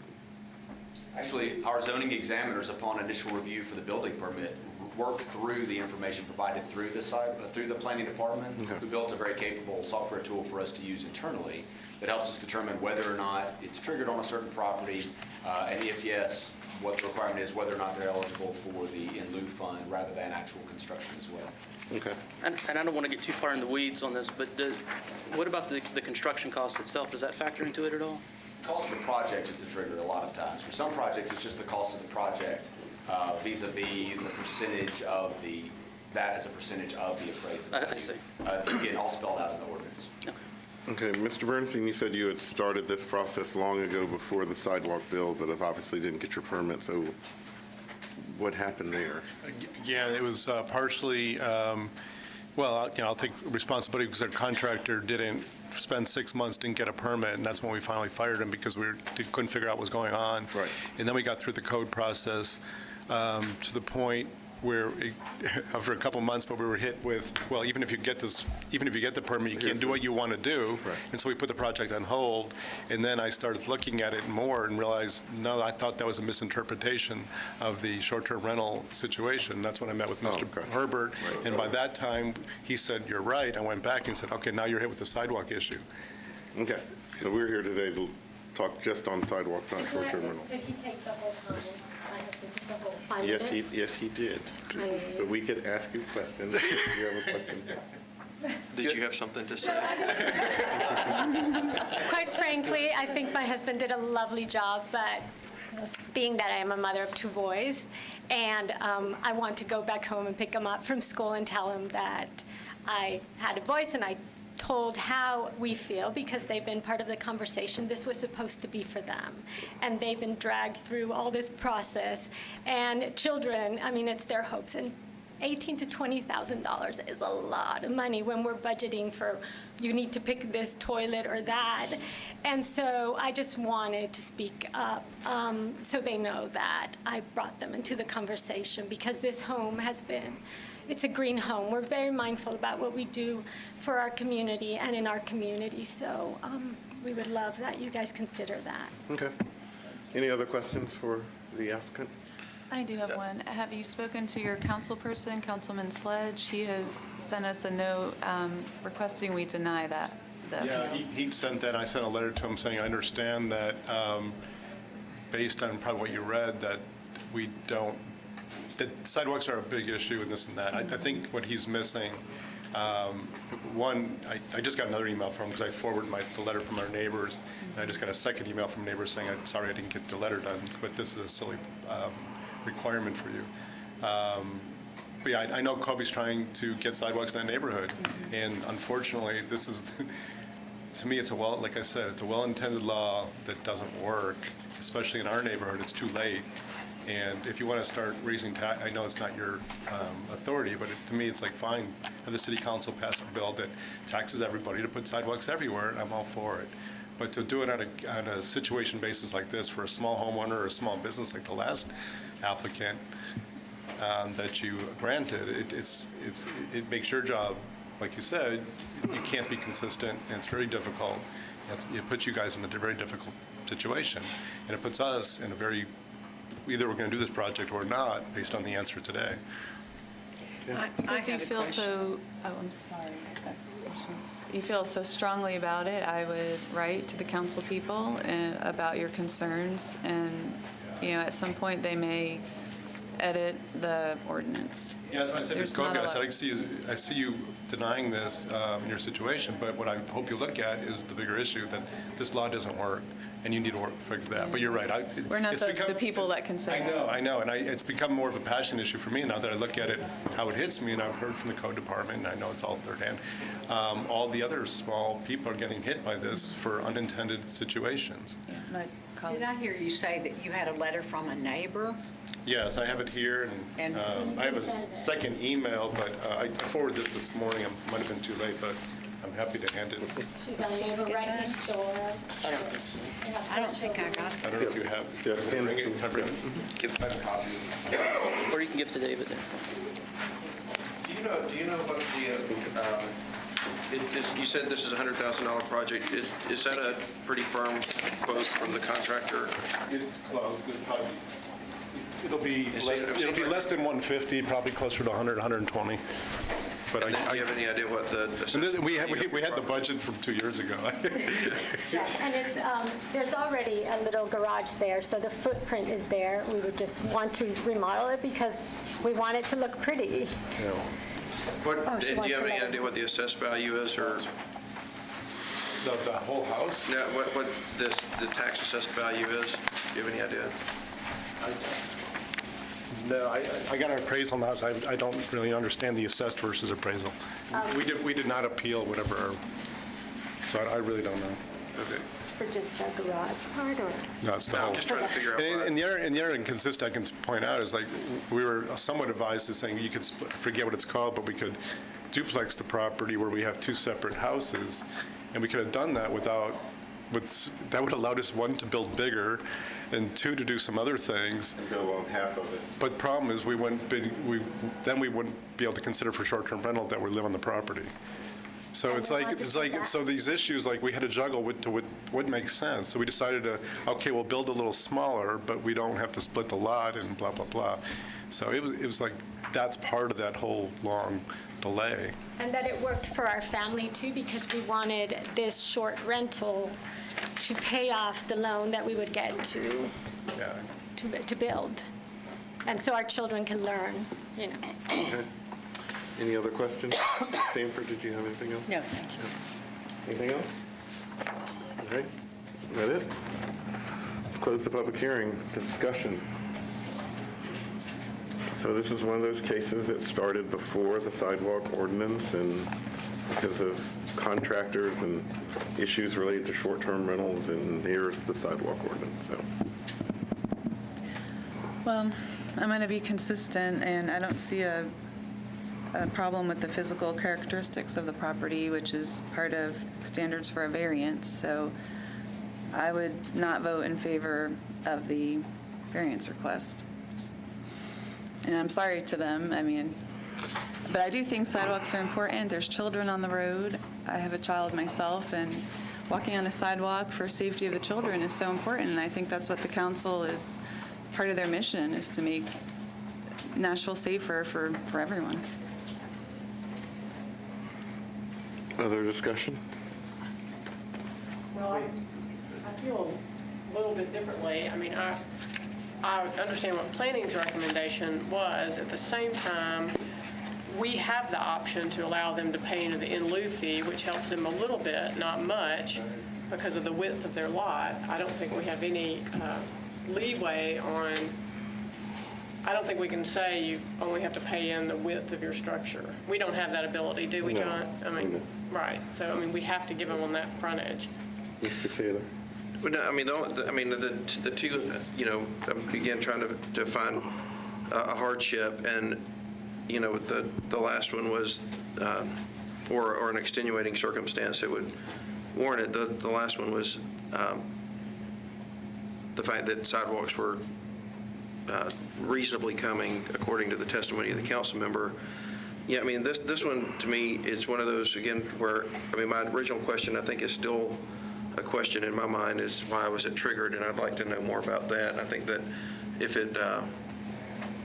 there's an issue with the assessment, if the assessment's low and it triggered. I'm really surprised because, I was always told that major construction or renovation and $100,000, $125,000 compared to what a price for a house in this area does not seem to be large enough to trigger it. If the assessment's low, then you've got an advantage of lower taxes for a period of time. But if there's some issue there, though, it still means that there might be a path for them, to get the variance or have it not be triggered just by reassessing. And I actually thought it was only triggered for, unless he's almost a brand-new house, for commercial properties not residential. John Michael, do you know anything about that? Here's the thing, we don't have to guess on this. We can hit pause. Staff can go pull up a hard copy of the ordinance and print it off 6 times for each of the board members. You can read word for word what it is, give you the assessed value to the penny from the assessor's office. These are not unknowable unknowns. These are all pieces of information available. Staff had no reason to think that the fact determination of whether or not the trigger was in fact in place here was pertinent to the request for the variance, or we would have brought all of that. But obviously, we can, hit pause, kick this to the ever-growing heel of the docket. Well, I think we're just curious of what it says for residential properties and what's the threshold. Right, we can print it off for everybody, so you kind of see it straight from the, I shouldn't say horse's mouth, that's disrespectful to the council member who support the legislation, I guess. Yeah, no, and I get, again, it's not, I would just, one of the things we try to do is where things make sense to try to figure out a path that might be a reasonable hardship, because the law is one that has opened up an awful lot of problems that we're seeing. That being said, do you have a motion, or does anyone have a motion? No, I don't. Do you want I have a copy of the ordinance? Well, no, I understand that. Right now, it was triggered. I think the code staff did exactly what they were supposed to do, and it had triggered it, and I'm just trying to figure out, was it triggered because the project was really more about, was presented, the contractor came and said it's a $300,000 project, not $120,000, although not, disputing anybody's testimony, or was it that, the house is really a very valuable house, it's appraised at, or assessed at a lower rate? I just was curious, because we did have that problem with the Sportsplex, with the medical center on the Sportsplex, where they paid $3 million for this building that was assessed at, $500,000, $600,000, and they were doing $400,000 worth of work. Well, they just paid $3 million for it, but it was assessed because it had been a nonprofit at a lower rate. We gave them a variance. We said the hardship was the disparity between value and appraisal and the unique situation of it being sold. And so, although this family's been in the home a long time, it's an area that we haven't fully explored in terms of that, a small dollar project on a higher dollar house triggering a sidewalk variance appropriately or inappropriately. That's, again, I've said probably more about it than I planned to. What you said about the nonprofit at the Sportsplex is interesting, because it was unique because those are unique circumstances. Whereas if this property, well, first of all, I think we've all hit around this, but we all have to work on the assumption that all the testimony information so far is factual and truthful. So saying that, it would appear to me, based on the facts, that if there's any relief to be had in good conscience, the best we could do is defer and let them appeal the appraised value, hoping that the appraised value comes in lower than the trigger. But, I don't even know how far that is even a chance. If there's a difference. Yeah. If I jump in. Sure, of course. So when we have construction with respect to single-family or attached or detached two-family structures, the only time that the sidewalk ordinance is triggered to construct, to construct sidewalks is when you have new single-family or new attached or detached two-family structures. Wow. So now, the assessed value comes in only when you're with respect to dedication of right-of-way. So the fact that you're doing an addition or renovation doesn't trigger the construction of sidewalk for 1 and 2 family. It's only triggers the dedication of the right-of-way. So in this if case, it were attached, it may not have triggered, but the fact that it's a detached structure. is it, so, and I haven't seen the case, so are you constructing a new single-family residence? I don't know the legal definition. We are building we're tearing down a separated garage and building a studio apartment. So I don't know legally what you define that as. It already exists, but since it's a little, the structure's not sound, we want to. So here's a $1 million question. Is it an accessory unit, a detached accessory dwelling unit, or is it a second dwelling on the lot, so to make it a duplex? I think this is what goes back to what I was saying before, is that we got lost in all these kind of things, and this would took some time, because if we define it one way, we can build bigger, but if we define it another way, we can get a short-term rental permit, and if we define it a third way, we might not have to do sidewalks. So what I think all this is, this is the mess we've been in, and it's been taking so much time, and so I think, we filed for this, I think, 3 different times, June 2nd, July 6th of 2016, then again in September of 17. So does it meet the size requirements to be a detached accessory dwelling unit? Which is, that's what I'm saying, we got lost in code, in code stuff, and I'm happy to go back and talk to your staff again to figure this out. You know the answer to, and if you don't know the answer to, we really can't give you a good answer. So would you like to defer it, or would you like to just have us continue to try to make a ruling based on what we think is going on? I think I would be happy to talk to the code department once again and try to figure this out, but what I think with, I don't want to speculate, but what my experience is that these 3 different definitions are not consistent, and some are to the advantage of this. It's like I think I could tear down my house and put 3 or 4 on this lot legally, but I don't want to do that. And so we're trying to do the responsible thing in the neighborhood, but what doing that is costing us a lot of money. I would encourage, I'm sorry to step in, I'd encourage you to defer Yes. one meeting if you could, so that we can talk. So I need to determine whether or not this is an accessory dwelling unit or a second unit on the lot. If it's an accessory dwelling unit, then the most you're going to be exposed to is dedication of right-of-way, and you don't have to build the sidewalk. I think that's a good suggestion. So we should talk. Is the 10th okay? Oh, it doesn't matter to me, we can talk. It's either the 10th or what's the next? 17th. The 17th. If Mr. Herbert's available to work this out, I'd be happy. Okay, so, I'll move that we defer this till the 10th. okay, I'll second it. Any discussion about that? All those in favor of the motion signify by saying aye. Aye. Thank you. Opposed? Defer till the 10th, so thank you. We'll see you For educating back on the 10th, yes. Thank you. Good luck. Thanks. Quick recess, and we'll be back in about 5 minutes. Thank you. But short-term rentals, go. Hurry up also. Mr. Chairman, we'll reconvene. The next case to be presented to the board is, We're back in session. the next case to be presented to the board is 2018-110. This comes from Council District Number 24.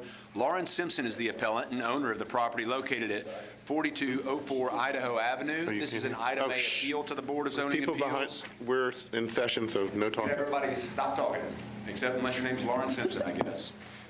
Ms. Simpson's appeal is an item A appeal involving the denial of the short-term rental permit. The property shown here from the zoning map, RS75, near Idaho's intersection with 42nd Avenue North. The aerial here gives you some idea of the layout of the neighborhood in question. And from the assessor's website, a somewhat dated photograph of the face of the property. Ms. Simpson is present. Is there anyone here in opposition to case number 110? Seeing none, Ms. Simpson will have 5 minutes to make the desired presentation to the board with regard to her appeal involving the short-term rental permit. Ms. Simpson, if you would introduce yourself by name and address. Should we hear from Mr. Osborne first, or? All apologies. Staff has this case and can make the desired presentation. All right, so this one was sent a host compliance letter on 2/9 of 2018. The advertisement looks like it was removed approximately 14 days later. Haven't received any other complaints about this property. It looks like she did change her advertisement to be long-term, but it looks like there have been some reviews show up from April and March, which I don't know if those are long-term or not. I do know that she does have another STRP permit for a different property on Essex Avenue. Okay. So this was turned in from host because it wasn't permitted? Yes, sir. Okay. Let's get started. Your name, your address, and why you're here. I'm Lauren Simpson. My address is 4204 Idaho Avenue. First, I'd like to apologize for a misunderstanding of the short-term rental permit process. I've had this Airbnb at my house for a while, and at the time I didn't know that there were any permits, and so I was under the impression that I was grandfathered in because that wasn't required at the time. So how long have you had it? Since 2015. So he's 17? 2015. 15, okay. Sorry, my voice is like a little gone. And so, but you had a permit, according to Mr. Osborne, for another property. Yes, that I got in 2017, non-owner occupied. And you live at this one, is that what you're saying? Yes. So So I had a misunderstanding of, one, the timing of the permits being 2015 before those requirements were in place. So when I knew about them in 2017 for non-owner occupied, I went and got that permit. On your house on Idaho, have you paid all of your sales tax and hotel tax? I have, yes. When I got the letter, because I got it maybe not on the day that it was sent, I came down to the codes office to ask about the permit, and then took all of my listings, upcoming bookings down, except I did have a long-term one coming up, and then Long-term, how long? over 30 days. Okay. What month was that? That was February 4th. What is this April review? Where did you, I'm sorry. What is this April review? that Mr. So Osborne- it's a substantial amount of my income going through Airbnb, and so I had to move to long-term rentals until I could get this figured out. And so when you moved to long-term rentals, where did you stay? I stayed at my parents' house. Okay, questions for the applicant? So when you got the letter from Mr. Osborne, you said you canceled or turned your short-term into long-term. What else did you do? I paid my taxes. I basically talked with the gentleman I met with here, kind of through all my steps and what I needed to do in order to apply for. I read the letter that as long as I was compliant, that I could come down and apply for the permit, which is when it was denied. So we have people that come to us all the time saying they didn't know the law, but you had a permit in another place, so explain that to us once again, why you didn't think that this one needed to be permitted, and you had a permit, another short-term rental permit for another property you owned. I thought that I was grandfathered in because I was doing it before the permits were required. And then I had confusion on owner-occupied and non-owner occupied. So I knew with non-owner occupied that I needed to have a permit, and went in and got that immediately. Have you obviously paid before all of doing- your taxes, your sales taxes and hotel taxes on the non-owner occupied, the one on Essex? Yes. And did you do that from the start? Yes. Why did it take you another year to know that you had to pay taxes on the one that you had in your home? I think it goes back to thinking that I was grandfathered in, that I didn't know. Your grandfather from taxes? Well, I mean. That's what everybody wants, right? I should be more well-versed in that, but I guess I was thinking that if it wasn't something that was required at the time that I started, then I didn't know that it applied to me moving forward. I would have much rather done that because it's a lot more painful to pay in one lump sum as opposed to the monthly tax payments that I have been doing and will be moving forward. I mean, and I guess you're fortunate that you have another place to go, but it is odd. We don't hear very many cases where owner-occupied homes go long-term and actually rent long-term, because if it's your, primary residence, most people don't leave their primary residence for a month at a time. Right. It's a big part of my income doing Airbnb, so it was kind of a panic move. I love my house. I would prefer to live there. But I am from Nashville, and I'm lucky that I have parents who live here and were able to take me in while I get this figured out. Other questions of the applicant? Do you have anything else to add? I think that is it. Nothing? Em? I hope that I can continue to do this. I love showing people Sylvan Park. I love showing them Nashville. Like I mentioned, I'm from here, so I'm very passionate about our tourism industry and really giving people the best experience that they have here. Okay, thank you. We're going to close the public hearing discussion. So this is a different case than some of ours because they had another permit. And they actually had a current permit, but for this one, never got a permit, and of course, Host has kind of tracked this down again. Have I missed anything from the council member or any letters? I see a couple letters of opposition, but they're... Sean Michael, this is District 24. We haven't heard from anybody from this district. That's correct, we have not.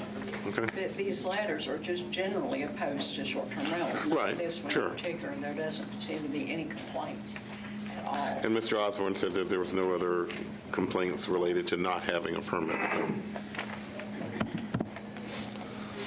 So here we go. The law that was duly passed by the Metro Council says if you violate the Short-Term Rental Act, and the zoning administrator said that this is a violation, it's a year before you can do this again. So the question is, she's appealed to us and wants less. So board members, what do we think? Where does it rate on the David Taylor scale? Oh. No, well, yeah, I mean, again, if I were to divide that year into the thirds, I would put this maybe in the middle, the low middle, maybe. So make a motion.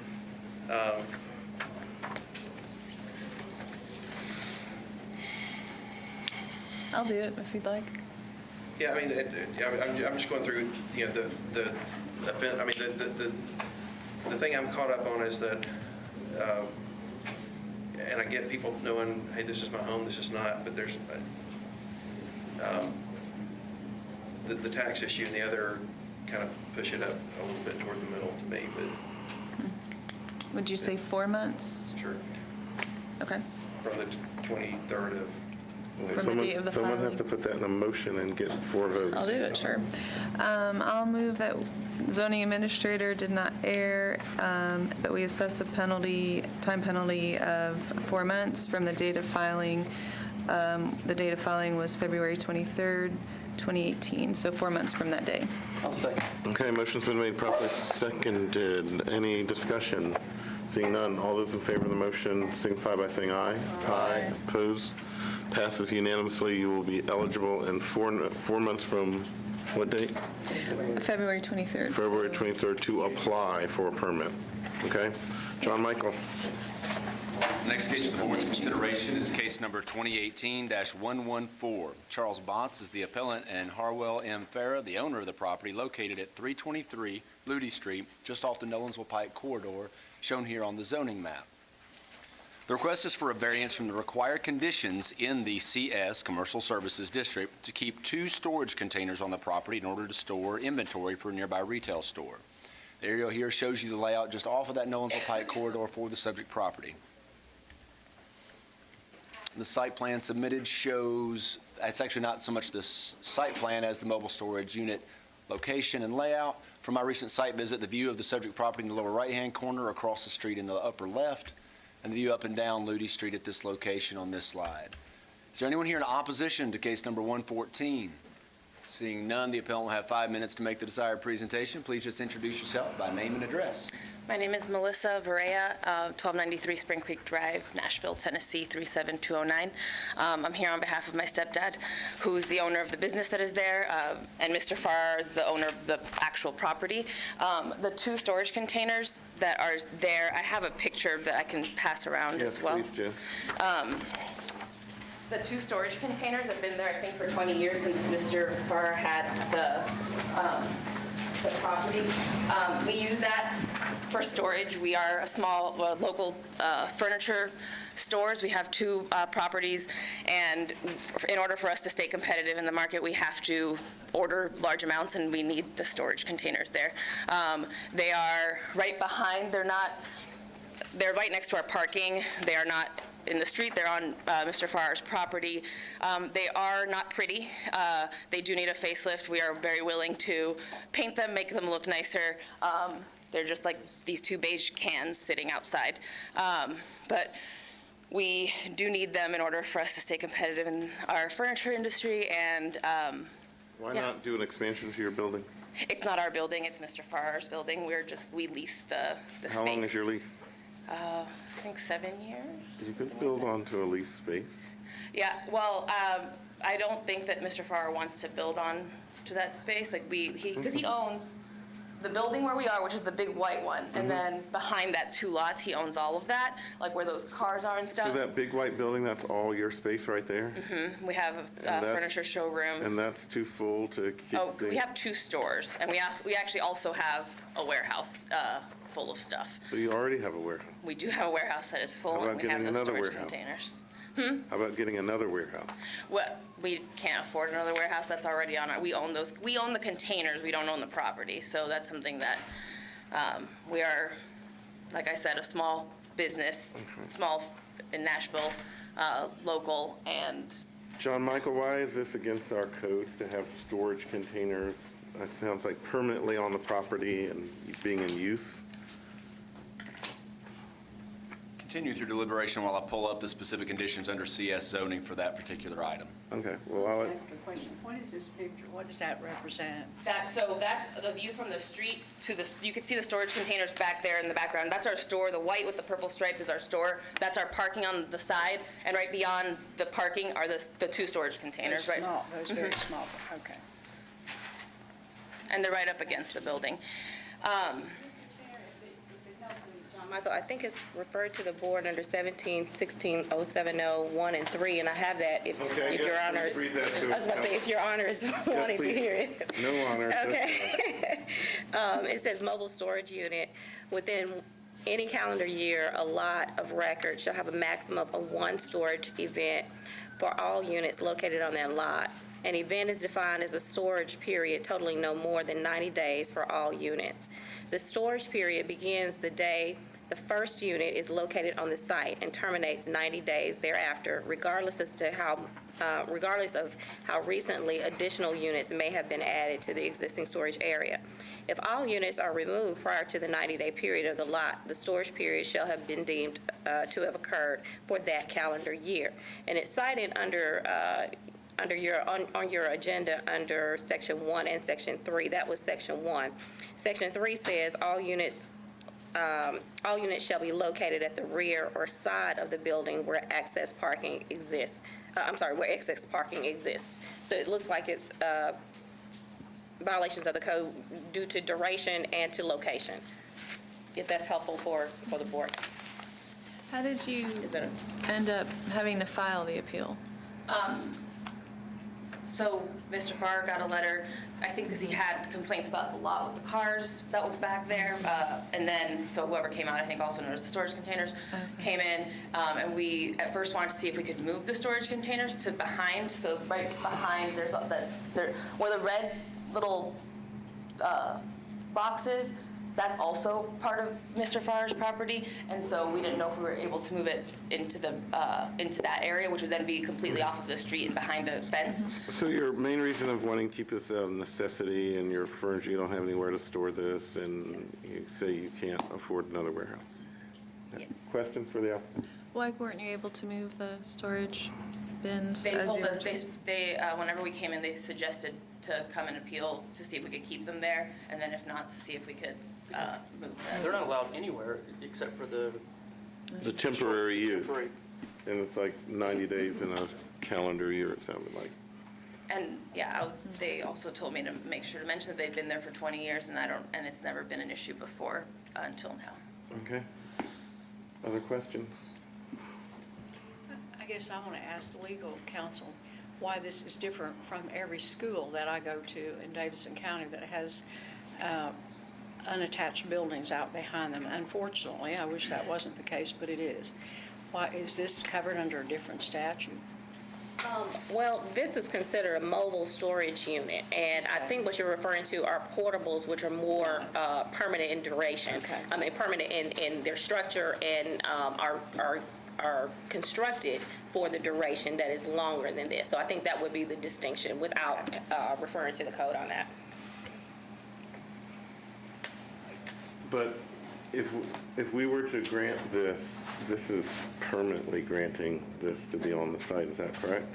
Unless the board issues some type of condition with which they would have to comply, correct. Okay. Any other questions, board members? Are Are there any situations where mobile storage unit is allowed beyond the temporary nature that addresses? To the codes department on that. I mean, that's a defined land use. You're talking about storage containers and storage facilities. I mean, obviously, that's a Right. specific use. That's probably not where you're going. Right. In this scenario, it's always going to come back to that 1716, 070 that council read from. And Okay. the real kicker is the duration of time.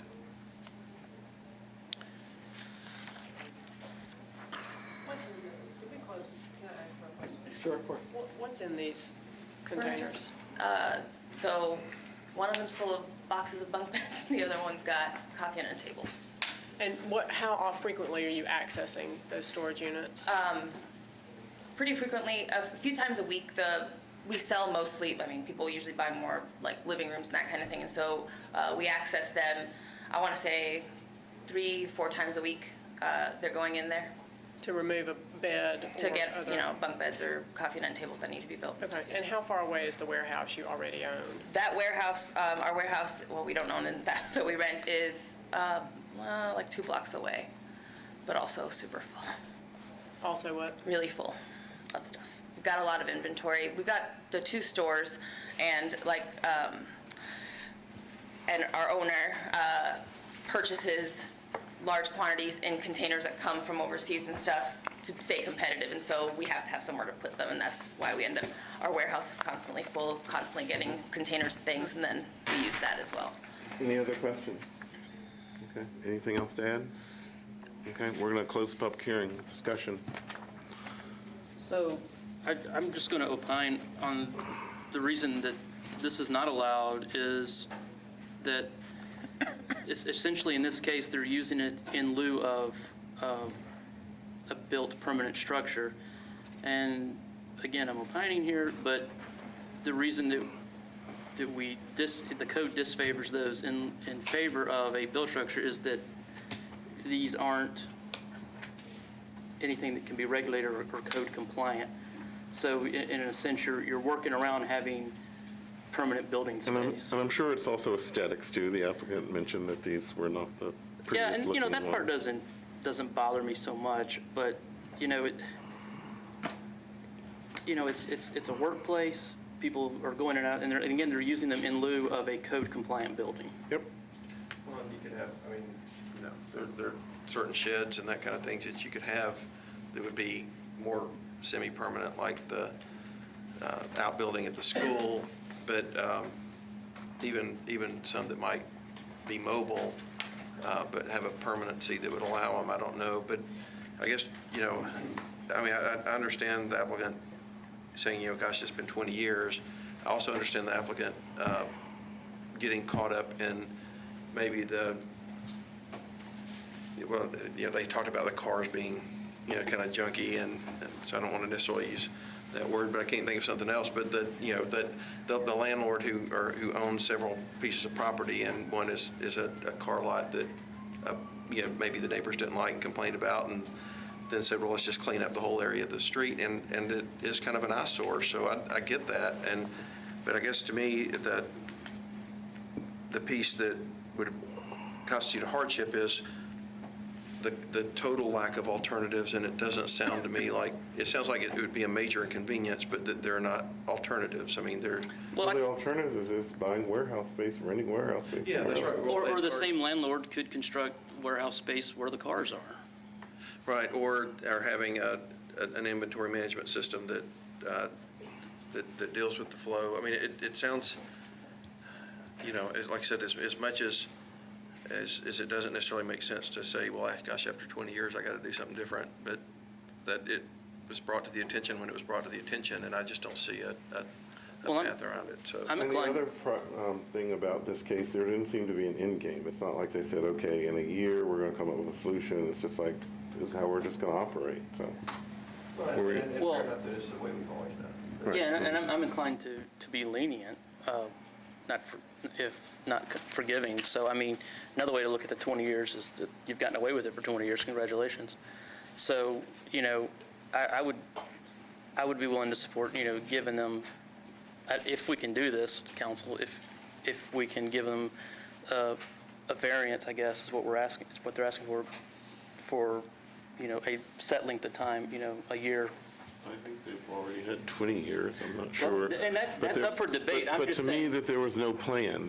This was like, well, space is too expensive, our other warehouse is full. There's no plan. There will be after we vote, I guarantee it. Sure. Whatever, if there's time or not. I mean, I'll make a motion. I'll Okay, make a motion. I'll move that we grant the variance with a time duration, the variance expires in 6 months. Okay. Motion's been made. Is there a second? Motion's been made and properly seconded. Any discussion? I'll just say that 6 months is a reasonable amount of time. Okay. All those in favor signify by saying aye. Aye. Opposed? Okay, you have 6 months to continue this use and then find something else. And just to clarify, then they would have to remove the containers from the property? After Okay. 6 months? Okay, thank you. John Michael?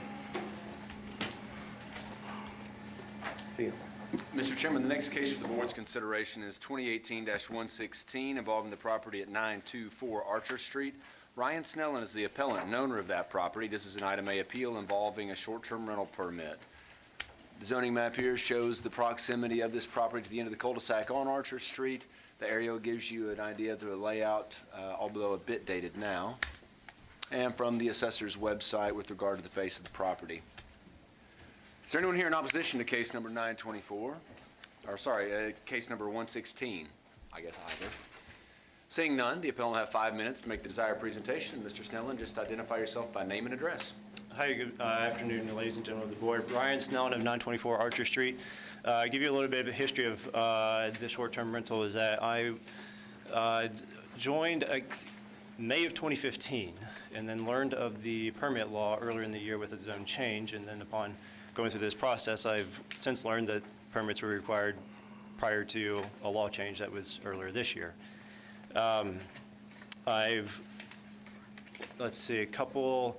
During the, I think it was back in February, I went down to permit, met with David and to acquire a short-term rental permit.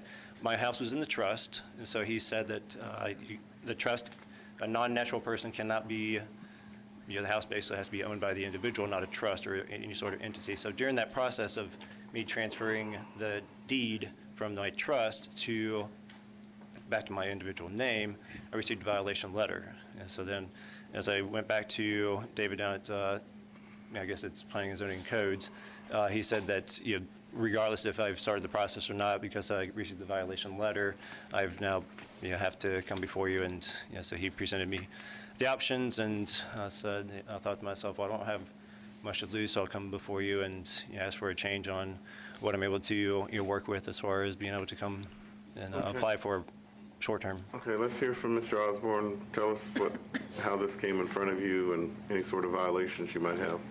All right, so this one was brought to our attention by Host Compliance. We sent a letter out on February 9th, and it looks like he filed his appeal on February 23rd. Excuse me, I can't hear you at all. Would you stand or can you stand? I can't hear you. Okay.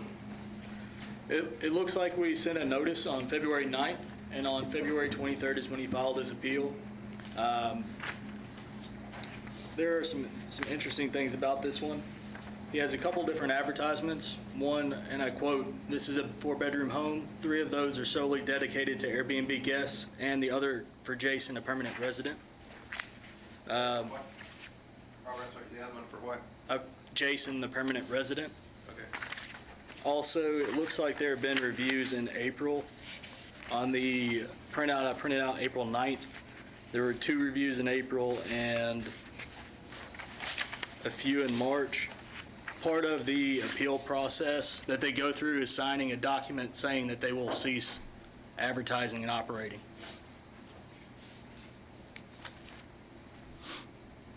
Okay. So do you live in this home? Yes, sir. And so do you stay when guests are there? Yes, sir.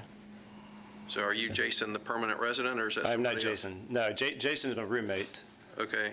And then, I will, travel for work or, weekends to be home back, with the family in Kentucky.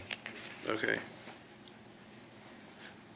Because the documented stays are, 19, 21, 20, 15. It's a very active rental, it looks like. Yes, sir.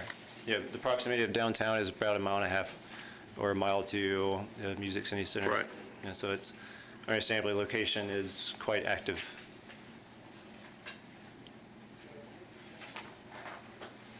And is it the only property you own in Nashville?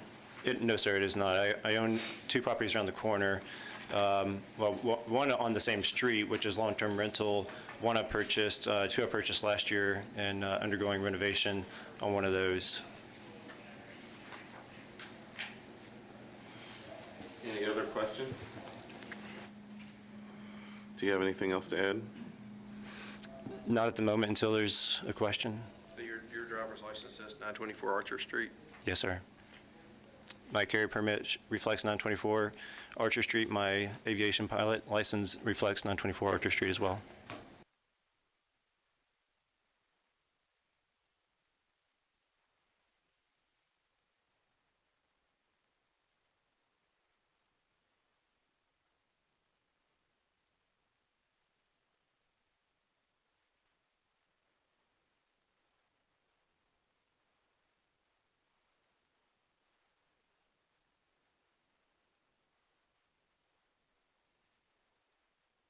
Country Music Half Marathon? This past weekend? Yes, sir. When did you get the notice to be here? The certified mail that was delivered to me? Yes. I picked up on, I think, on Tuesday? So this Tuesday? Yes. So you filed You filed an appeal, yeah. Oh, filed the appeal. I'm sorry. I thought you meant. What about that letter made you think that you could continue to rent? There was nothing in there that led me to believe that I could continue to rent. There's, like I said, it was You were just being trying to- financially looking at how do I go about paying my debt and my rent, paying the mortgage, Okay, but paying the. So you knew you couldn't rent it, but you rented it He anyway? just said because he needed to pay his back taxes. Okay, I mean, because, you got this stop work order, right? Yes, sir. You can't rent this, okay.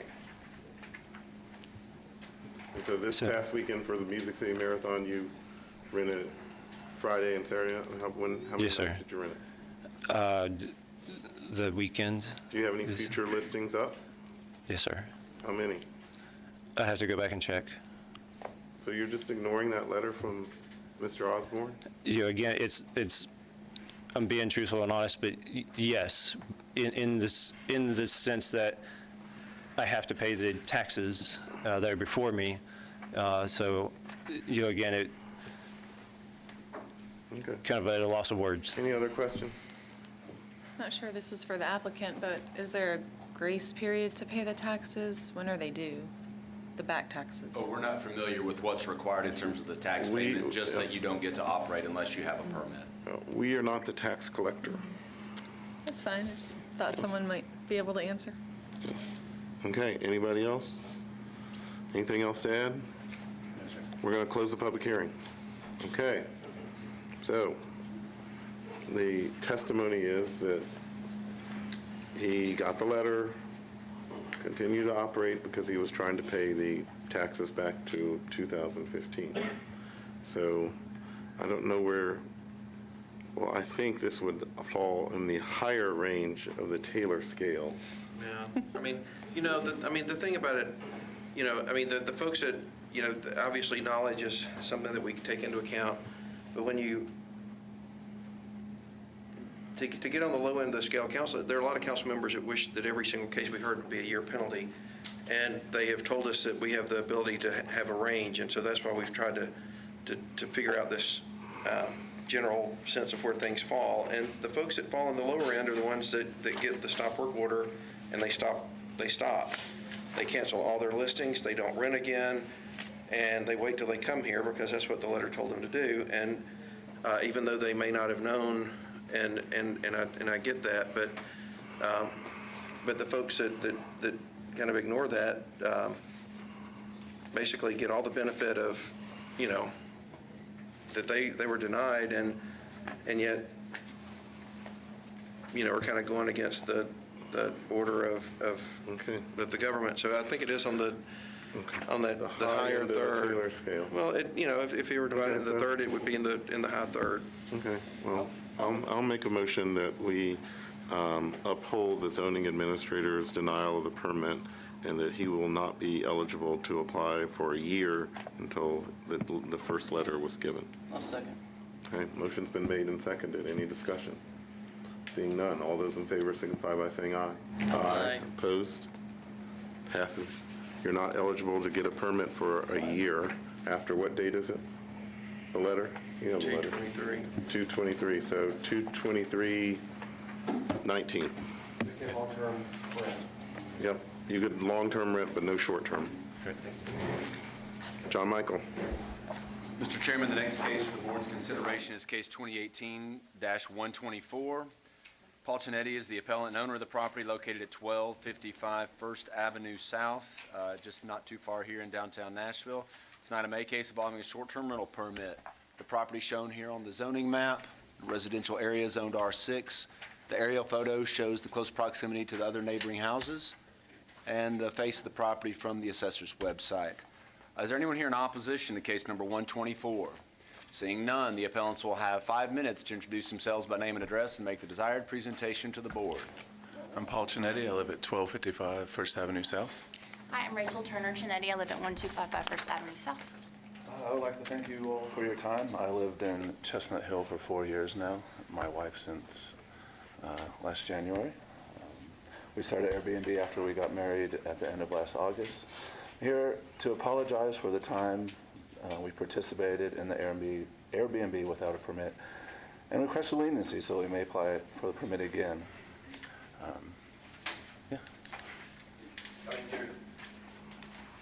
How many, I guess, when you got this notice in February, did you stop renting? We got the notice. It was sent out February 9th. I didn't get it until the end of February. We had a couple listings and she was traveling. Just in March, in early March, when I came back. We canceled everything after that. So I think our last listing is like mid-March. Like March 2nd or March 4th, something like that, and everything else. And then everything else was canceled. Before we get really started, I want to read an email that we have from your councilperson, Colby Sledge, who says, "My position is to approve of the proper waiting period. I have spoken with the applicant, and I believe he has made a well-intentioned mistake. This is an owner-occupied permit." So that's what Colby Sledge, your councilperson, says about your case. So. Who has a lot of denials on his Yes, record. most people, he's like, no. He does. Yeah, you're the only one that, in all of his cases, that he said to approve. So how'd this We happen? appreciate that. Considering the well-intentioned mistake. Tell us about this well-intentioned The mistake. well-intentioned mistake was I was going to the Nashville Council site or whichever site it was and checking for permit availability. And, you know, every month or so I'd check and it would say 0 available out of 9. So I thought you weren't even, like, what's the point of getting one if there's none available? I didn't think that you had to get one regardless if there were permits available or not. And on top of that, I would say we got married and then we were kind of like, hey, maybe we really could look into this Airbnb thing every now and again. So we truly only have done it when we are out of town and a weekend here or there. So we were kind of, you know, not even sure if this would be something that we would continue Okay. doing. So it's owner occupied? Yes, we live there. Yeah. Let's And- see. I'm sorry. Something you said about checking the website for availability, I mean, that doesn't apply to owner occupied. It only applied to type 2, which are not any longer. That's the mistake. That's the well-intentioned mistake. I was checking and asking him about it, and it was a miscommunication. I thought you could only apply if there were permits available. But you rented from when? I don't. August to March. August of 2017 was when we started. And then we did August, and we had like one in December, none in January, and then we had some in February and then those 2 in March. I think a total of something like 35 days we rented it. Okay. Mr. Osborne, tell us about this case and any well-intentioned mistakes. So this one was brought to our attention by host compliance. We sent a letter on February 9th. The last listing I had for it was from February 9th. And as far as I know, they've come into compliance since then. How many times was it rented, could you tell?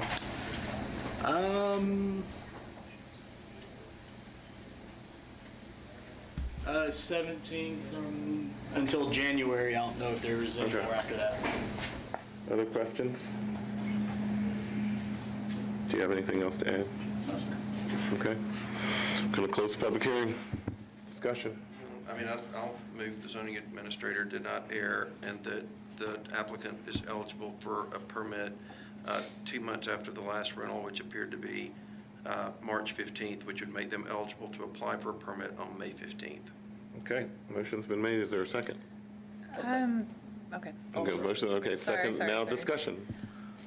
I'm a little confused because the letter went out February 9th, but there was a rental on March 15th? I guess it early March. But the letter said you need to cease There was, operating. So I was actually out because we had a rental in the house. So I was staying with my parents, and she was traveling in Europe. So we didn't get the letter until, Around the 1st of March or something, Yeah. end of February. I didn't come back from Europe until and then I met with 8th of March. the gentleman in codes, and then started the process of mailing the letters and putting the yard sign up. Yeah. Notifying As soon as everyone. we sat down and looked at it, we called, Okay. talked to him, canceled it. We tried to be very Canceled compliant. everything with Airbnb. Hopefully on the low end of the David Taylor. Yep. Okay, so there's a motion on the floor. Any more discussion? Okay, it's been seconded, yeah. Okay, all those in favor of Mr. Taylor's motion signify by saying aye. Aye. Opposed? Just not comfortable with it yet, so Okay, I'll be passes opposed. 4-1. So you will be eligible 2 months from the date he said. Yeah, May 15th. You To will apply. be You don't able have a to permit apply. now. Yep. Apply, get your permit, don't rent until you get, don't rent, put it up or anything until you get your permit. Okay. Thank you very much. Thank you. John Michael. Mr. Chairman, the next case for the board's consideration is 2018-125. In Council District Number 15, the subject property is 204 River Point Court. Brandon Sense is the appellant and owner of that property. This is an item A appeal involving a short-term rental permit. Subject property shown here in a residential planned unit development. Aerial shows the layout of the neighborhood and then the face of the property from the assessor's website. Is there anyone here in opposition to case number 125? There is one. As a result, there are multiple opponents to this case. As a result, the appellant will have 10 minutes to make the desired presentation. The opposition will have 10 shared minutes to make their presentations to the board, not 10 individual minutes. If the board wishes to hear from staff first, we can make that presentation. Mr. Osborne first. Mr. Osborne, tell us about this case. How'd you hear about it? Any other non-permitted complaints? I haven't heard any other complaints about this one. We didn't send a notice, post a stop work order or anything. Looks like he just came in to apply. Oh, so this was self-reported, as they say. Okay, very good. Please begin, state your name for the record and your address and why you're here. Brandon Sense, 204 River Point Court, Nashville 37214. Did you tell on yourself? Well, let me tell the story. I started renting in August of 2015. I was going through a personally painful separation/divorce, and I thought it would be a good way to have some people in the house so I wouldn't be so lonely. And so I did that on and off up until January of this year. January 2nd was my last booking. That was when they checked out. Why'd you stop January 2nd? Well, I continued. I had it open until January 8th. One of my friends was also doing Airbnb, and they received a letter, and they texted it to me, and I realized that I needed to get permitted. Oh, so you said, gee, I need a permit too. Yes. So before this, you didn't even know. Why not? I don't know. I just did not. Okay, know. so did you cancel all your future reservations? I did not have any future reservations. Okay, but you haven't rented since? Correct. Okay. I've had it taken down since then.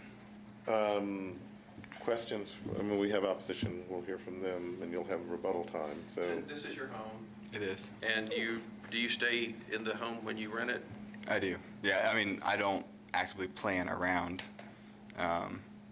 Like, I might be gone a weekend or two, but I'm not, like, trying to rent it that weekend specifically. Yeah. Okay, anything else to add before we hear from the opposition? Okay, just go back in the audience, and the two people that are here to oppose the case, please come forward and tell us why you're opposed it. So, going to hear from the opposition right now. Please state your name, your address, and why you're opposed to this. I am Scott Morrison. I'm at 208 Riverpoint Court. I'm directly beside Brandon. I think my frustration is with it, and I haven't had enough time to get up to speed with Airbnb laws, but I have 2 teenage daughters that I protect. And, you know, Brandon mentioned the personal issue that he was going with his family, going through with his wife, and I can respect that. I went through that 20 years ago in my own life, so I know it can be like a death. But the fact of the matter is, he never told us we're protected by an HOA that says this can't happen. And I place that in all your packets. So I'm depending on it that this HOA reads the way I read it, that it is protecting me to keep this from ever entering into this subdivision. He never brought it to the subdivision attention. I knew as he had suffered that divorce. I'm not naive. I've been in business for myself since I was 23 years old, and I'm 55 now. I spoke to Brandon a couple of times about personal things like that, and I noticed that these cars were starting to appear. But I honestly just gave it off to that I knew he was going through a tough time and that he was experiencing just support, family coming in, people, different things. And I know that sounds naive, but I gave him the benefit of the doubt. Then when that picture shown up there shows a very clean left side of his house. If you look now, there's big mounds of dirt and stone because he busted through the wall downstairs, and all of a sudden this construction is happening. And I went to Brandon and asked him, I said, what is the bathroom, what are you doing? And he said, just building a bathroom. And I know that room was developed from the previous owner prior to him buying that home. So as I began to think back now on all this traffic, we're 14 homes in this small little subdivision. If you go into Donaldson, Tennessee, no one even knows of these 14 homes, and these families out in Donaldson have been there forever. It's a very old clientele in Donaldson, Tennessee, and they don't even know that we exist. We pay for our own roads. We just paid $17,000 for our own curbing and asphalt. The city doesn't help us, and our roads aren't even meet codes. We already have trouble with trash not wanting to pick up. And back to being opposed to this, you're opposed to this because of what? You don't like short-term rentals, you don't want him to have short-term rentals, this is what? Look, I'm just standing on that the HOA does not accept this in the subdivision. Okay. So, and there'll be a time for somebody else to raise that when he has to apply for a permit. I mean, you mentioned not having a knowledge of the rules, but the big view of the rule is everybody in the county has a right to rent their home under the law, the short-term rental law, as long as it's an owner-occupied short-term rental. You know, if you're in a home like this, or maybe exceptions, but in a home like this, you can rent it. Now, if it has anything to do with your HOA, I think when you get a permit, you've got to state that, hey, I don't have an HOA that restricts me. That may be his opinion. You may have a different opinion, and if y'all have a conflict, you have to deal with that outside of this board. That's something you deal with however your HOA says you deal with disputes. That's not anything that we have to deal with. But if the HOA does prohibit it, then you certainly, as a homeowner, a member, will have some type of recourse, but not in this process. So we don't want to come across. It was my understanding that he was up against some appeal, that he had been denied the permit now. Yeah. And that you all will approve that. Is that correct? Mr. Taylor, if I could intervene on behalf of staff here to clarify a few things. One, the HOA is a separate conversation entirely and is not before the board today. Applicants for a short-term rental permit are, as you identified, required to sign off indicating there are no HOA restrictions that would prevent them from obtaining and operating as obtaining a permit and thus operating as a short-term rental operation. If in fact there is let me finish if I may, as I'm making a presentation to the board, not to you. The short-term rental requirement is that if in fact there is an HOA covenant or restriction that forbids that, then it's a basis by which codes is required to deny the permit application. However, applicants for a permit are allowed to appeal that very specific point to the BZA. It is, to my knowledge, and I think this is absolutely right, the only scenario where the Board of Zoning Appeals has any reach into the provisions of a homeowners association agreement. As we always go out of our way to say, those are private agreements, uniquely enforced by courts, not the BZA or the codes administration staff. However, for short-term rental permits, if the sole basis of denying an application is because there's an HOA restriction against it, that's something that an applicant has the opportunity to appeal to this board. Today, this application is merely you operated before you got a permit, so the board will determine whether or not to reduce their one-year wait period before they're allowed to apply again. If they do so, whatever date the person is allowed to come in and apply, he would have to demonstrate that there's no HOA guidelines against it. If in fact there are, that would potentially be the basis to deny the application, thus setting up the potential for a return trip to the Board of Zoning Appeals. Sorry for the long answer, but you've got one of those coming up pretty soon on your dockets. Simply, he knew there was had to be a permit. He's too sharp of a guy not to have known. What this is about the HOA. He deceived me directly about the thing that he's doing now. He's going to amp this thing up. Cars are going to run through this little subdivision that can't handle the cars that are in it. And he deceived me directly to my eye. He knows that. He knows that directly. So now he's put a coded little door, just like a real estate door, on the side of my house that faces the back of mine. It's ridiculous. I've listened to all these Airbnbs this morning, and they all say, I didn't know. They know. It's their age. I understand. You know what? I'm sorry that you have to hear these Airbnb things, because this is just this millennial attitude about what they think they can get away with. So I'm sorry. But that's what this is about. But he knew the permit was supposed to be intact, I guarantee you. Why are you in opposition, and what's your name and address? Michael Bunker, 212 River Point Court. And I agree everything that Scott said. The roads are pretty narrow. You really can't have traffic going two ways.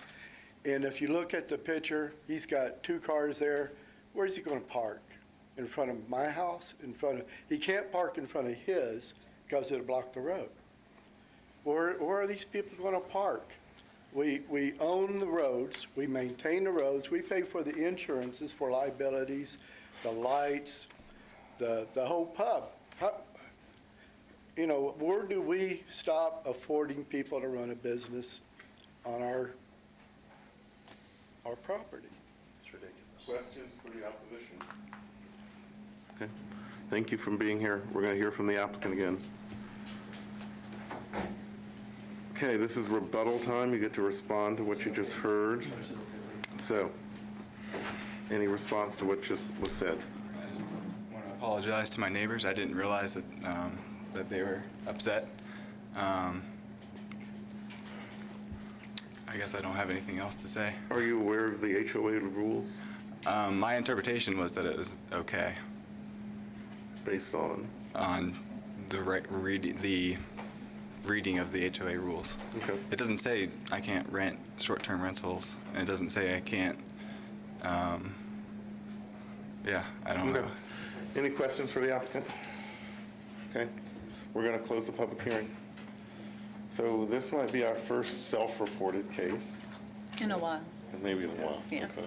Yeah, again, the issues that were raised by the opposition were related to the HOA, and, there were generic opposition, I understand that. Sure. But yet, the law clearly states this person has a right to have a short-term rental, and maybe related to the HOA, which they have a copy here, and I'm not an attorney, but it doesn't expressly say no short-term rentals. It talks about residential use, which, the residential use approved by the council is a short-term rental. I think if they want to make that case, that they have an opportunity, and John Michael told them how to do it. So the fact to me that it was completely self-reported, the fact that it was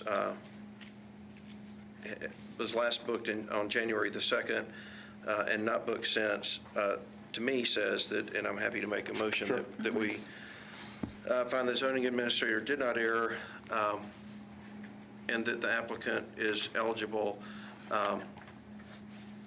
I would say it would be in that first third by any stretch, which would be at the most 3 months, which would make it really eligible tomorrow. So because it's already served more than 3 months. 3 months? I would say eligible tomorrow, because the time served has already been more than what we would apply. That's the motion. Is there a second? Second. Okay, motion's been made, properly seconded. Any discussion? Seeing none, all those in favor signify by saying aye. Aye. Opposed? Passes unanimously. John Michael. Board will take a brief break before reconvening with case number 126. Hurry up offense here. Okay, we're ready. Ladies and gentlemen, we'll reconvene with the Board of Zoning Appeals May 3rd meeting. We're up next with case number 2018-126. Jimmy Larkin is the representative for the appellant. McCole Living Trust is the owner of the property located at 6922 Highway 70 South in the Bellevue community. Board members, you've already heard from Councilmember Mina Johnson, who's the council member right out the very edge of this community. The request is for a special exception in an R40 zoning district to renovate an existing building for a 78-student daycare. The area of the property shown here actually is on the same lot, seen here with the outline of the structures, that is actually a residence and a non-residential building. The marked building here is in fact the non-residential building in question. Councilmember Johnson pointed out that the driveway or the drive aisle here basically runs parallel to Highway 70, as you see in this aerial photograph. I think that's noteworthy that it does not empty in a direct sense from this building out onto Highway 70, but instead through this kind of unique driveway arrangement. The site plan submitted gives some indication of the proposed layout as would be constructed. From my somewhat recent site visit, the property shown in the lower right-hand corner, from the topography at the lower end of the property looking up, and then the upper left-hand somewhat across Highway 70 in a still undeveloped portion of Bellevue. The view up and down the driveway shown here doesn't give you as much of a sense of Highway 70 as it does the immediate driveway access to this building. Is there anyone here in opposition to case number 126? Seeing none, Mr. Larkin and his client will have 5 minutes to make the desired presentation to the board. Please begin by introducing yourselves by name and address. Good afternoon. I'm Jimmy Larkin with the Larkin Group, representing Miss Ashley Talbert, who's wanting to develop a daycare on this site. The daycare is an existing 5,400 square foot building that really she can get up to 95 students, but however, we're just asking for a 78. It has the existing drive, circular drive. We've been approved by traffic and parking already. Also, Urban Forestry has looked at it and they are satisfied. The property is surrounded with a PUD, planned unit development, on all three sides. So, with that in mind, we would like to ask for your permission for a special exception for this daycare. Tell us about the daycare, why you're doing it, why at this location. Hello, good afternoon, Board. My name is Ashley Tolbert, address 127 Stonecrest Drive. I have been an educator for over 11 years. My background includes a bachelor's degree in elementary education, a master's degree in reading and literacy, and another master's degree in educational leadership. I absolutely love children. I've wanted to be an educator since the day I can remember. I love watching children discover and grow. There's nothing better than working with children when you're working with them on an activity or a lesson and you're probing them and asking them questions and you're just helping them get through that process, and then they finally look up at you with that smile, that aha, I finally got it moment, and the light bulb goes off. So why is this a good site and what are you going to do there? So what I'm going to do here is rehab the building and create a child care facility where we'll be educating children, infant all the way through age 5. As you can see, the site is perfect. There's plenty of space for children to go outside and explore. It sits back off of the road, so very safe, away from the flow of traffic. It has a great circular drive so that parents can quickly enter the property, drop off children, and then exit. So we just felt that this property would be perfect for our educational facility. Okay. Questions of the applicant? And you'll build a fence for the play area? Oh, of course, yes. Anything else to add? Okay. Thank you. We're going to close the public hearing. Discussion? I think it looks fantastic. I mean, it's a good site. We've known Council Lady Johnson as a council lady and as a community activist long before that, and very involved for in her what to goes be on in her district. as enthusiastic about the project and the the owner of the project, I think speaks volumes, and so I'm happy to support it. You want to make a motion? I'll move that we pass the special exception for this property to allow 78-student daycare. Okay, motion's been made. Is there a second? Second. Motion's been made and properly seconded. Any discussion? Seeing none. All those in favor signify by saying aye. Aye. Opposed? Passes unanimously. Good luck with everything. Thank you so Thank you much. for doing that. John Michael. Mr. Chairman, the next case is 2018-128. Michael Crabtree is the appellant and owner of the property located at 405 Park Circle, shown here in the zoning map. That is an item A appeal involving a short-term rental permit. The aerial photograph shows the property in relatively to other residences in the neighborhood. Face of the property here from the tax assessor's website. Is there anyone here in opposition to case number 128? Seeing none, the appellant will have 5 minutes to make the desired presentation. Please just introduce yourself by name and address to start. Mr. Osborne, let's hear about this first. So I haven't received any other complaints on this property. This is brought to our attention by Host Compliance. I sent a letter on February 9th, and it looks like he filed his appeal on March 2nd. No future listings that you saw after? Well, the listing was removed, so I wasn't able to. Very good. proceed. Please identify yourself, your name, your address, while you're here. Hi, my name is Michael Crabtree. I'm the owner and resident at 405 Park Circle, Nashville, Tennessee 37205. I want to thank you all, first of all, for the work you put in. This is hard, and appreciate your time. I purchased my home in 2008, nearly 10 years ago, though it needed some TLC. What drew me to the house beyond the charm of the neighborhood, the location, and the good bones was the fact that it had a 700-square-foot upstairs apartment that I could rent to supplement my mortgage. From the time that I purchased in 2008 through 2017, I rented that on a long-term rental basis. Fast forward to 2017, I'd grown tired of renting to tenants who would move in, bring stuff, put wear and tear on the house, and liked the idea of exploring Airbnb, so I did some research and decided to give it a try. Prior to doing so, I went down to Metro Codes and met with the planning official who talked me through the process of approval. I had called before and was given a list of things I needed to do prior to that meeting: provide notice to my adjacent neighbors via certified mail of my intent to pursue short-term rental, provide copy of the floor plan and location of smoke detectors, provide 2 forms of ID and proof of residence, as well as provide proof of insurance policy covering up to $1 million. Prior to this meeting, I completed each of these requirements and brought the information to the meeting. When we went over, he said that the planning examiner said that everything was in order, but that I needed to install 2 additional smoke detectors. I had 2, and he said that I needed 4. But that otherwise everything looked good. I left that meeting, installed the smoke detectors, and proceeded to go live with my rental. I rented on a short-term rental basis for 9 months with 0 incident with any neighbors.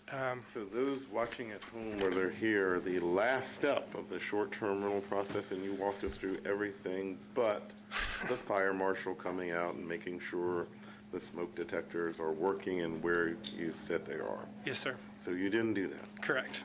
And so you did everything but that, and did you even pay your $50? Maybe I did not. Okay. I don't know. But you had, okay, so Yeah. that's what happened. So now, when did you find out? I guess you got a letter from Mr. Osborne. I got a letter, received it, I believe, the 2nd week of February. What did you do after you got the letter? Immediately, I had a guest checking in 2 days later. I canceled everything, even for that guest, Okay. and immediately took it down and have not rented it since. Okay. Questions for the applicant? Anything else to add? I've made an effort to be a conscientious neighbor. I think my neighbors recognize that. I have 3 letters of support from my neighbors, have had 0 incidents. I also spoke with my Metro Council representative, who said that generally she saw no issue with the statement. Yep. Through this process, I've lost significant revenue, so I would request that the Board of Zoning Appeals allow for reinstatement immediately. Okay. And I thank you for your time. Thank you. We're going to close the public hearing. When did you get the letter? 2/9, it looks like 3/2 is when he filed. When did you get the letter? It looks like it was mailed 2/9 is what I think Mr. Osborne said. So, I mean, to me, this is at, The lower end of the Yeah, scale, 2 months, but okay. if it, from the filing, the dates, time served is already Tomorrow. passed. Okay. And so Make that motion. I'll move that the zoning administrator did not err because the applicant did operate prior based on the specific circumstances of this case, the applicant's eligible to apply for a permit immediately. Okay. Motion's been made. Is there a second? Second. Motion's been made and properly seconded. Any discussion? Seeing none, all those in favor of the motion signify by saying aye. Aye. Opposed? You're eligible to apply for a permit, so do everything that I you will do it. had. Yes. Thank And get the fire marshal to inspect this time. Thank you. So, thank you. John Michael. Mr. Chairman, the next case for the board is 2018-130. The Annex Group is the appellant, represented today by Mr. Hargis from Baker Donaldson. Annex Group is also the owner of the property, located at 637 Annex Avenue in Council District Number 20, Loudoun West, Nashville. The request is for a variance from street setback requirements in the R8 zoning district to construct residential dwelling units on these lots. Property shown here from the aerial photographs across the street from an already residentially developed portion of property. The face of the property from the tax assessor's website gives an idea of the current layout and then the proposed layout from the site plan as submitted by the appellants for their project. Is there anyone here in opposition to case number 130? Seeing none, the appellant will have 5 minutes to make the desired presentation to the board. Okay. This is a color version of the... Sure, that we have. Okay, very good.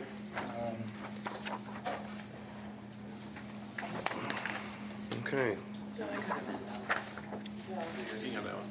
Okay, please identify yourself for the record and address and... Sure. I'm Joey Vargas, 211 Commerce Street, law firm Baker Donaldson, representing our client, Annex Group. Our request is for a setback variance of, for a 10-foot setback. The subject property, which you see here to the west of this property, is the rock quarry out in West Nashville, if you're familiar with that property. This is the only lot remaining on that side of the street. There's currently a TVA easement that takes up almost 95% of the property. So if you've seen in the photographs, the single-wide trailer that's here.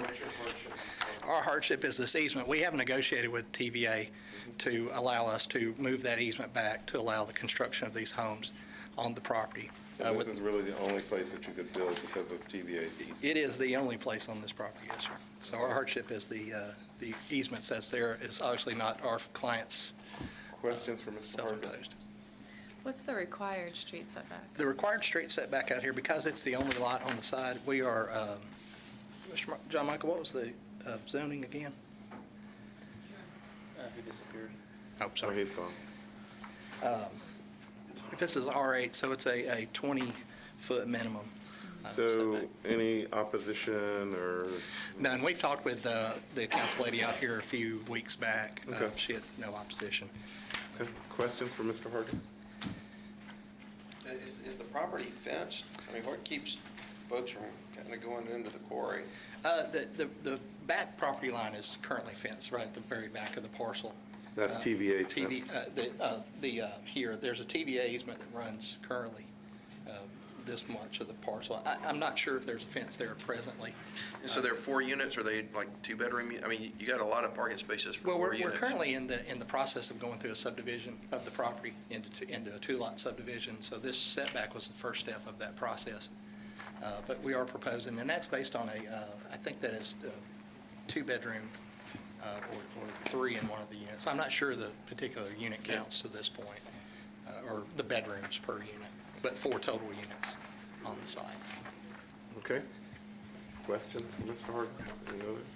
And do you know how far it is, the setback you're asking for is 10 feet, but how far is that from the street? Do you know? From the street itself, I think it's let me see on the survey here.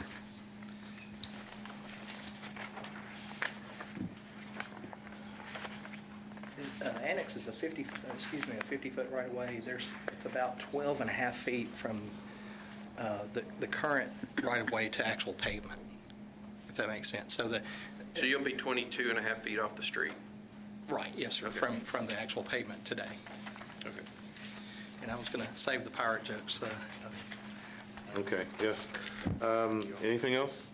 Okay, let's close the public hearing. Thank you. Discussion. I have less concern about some of these that are 20-some-odd feet off the street.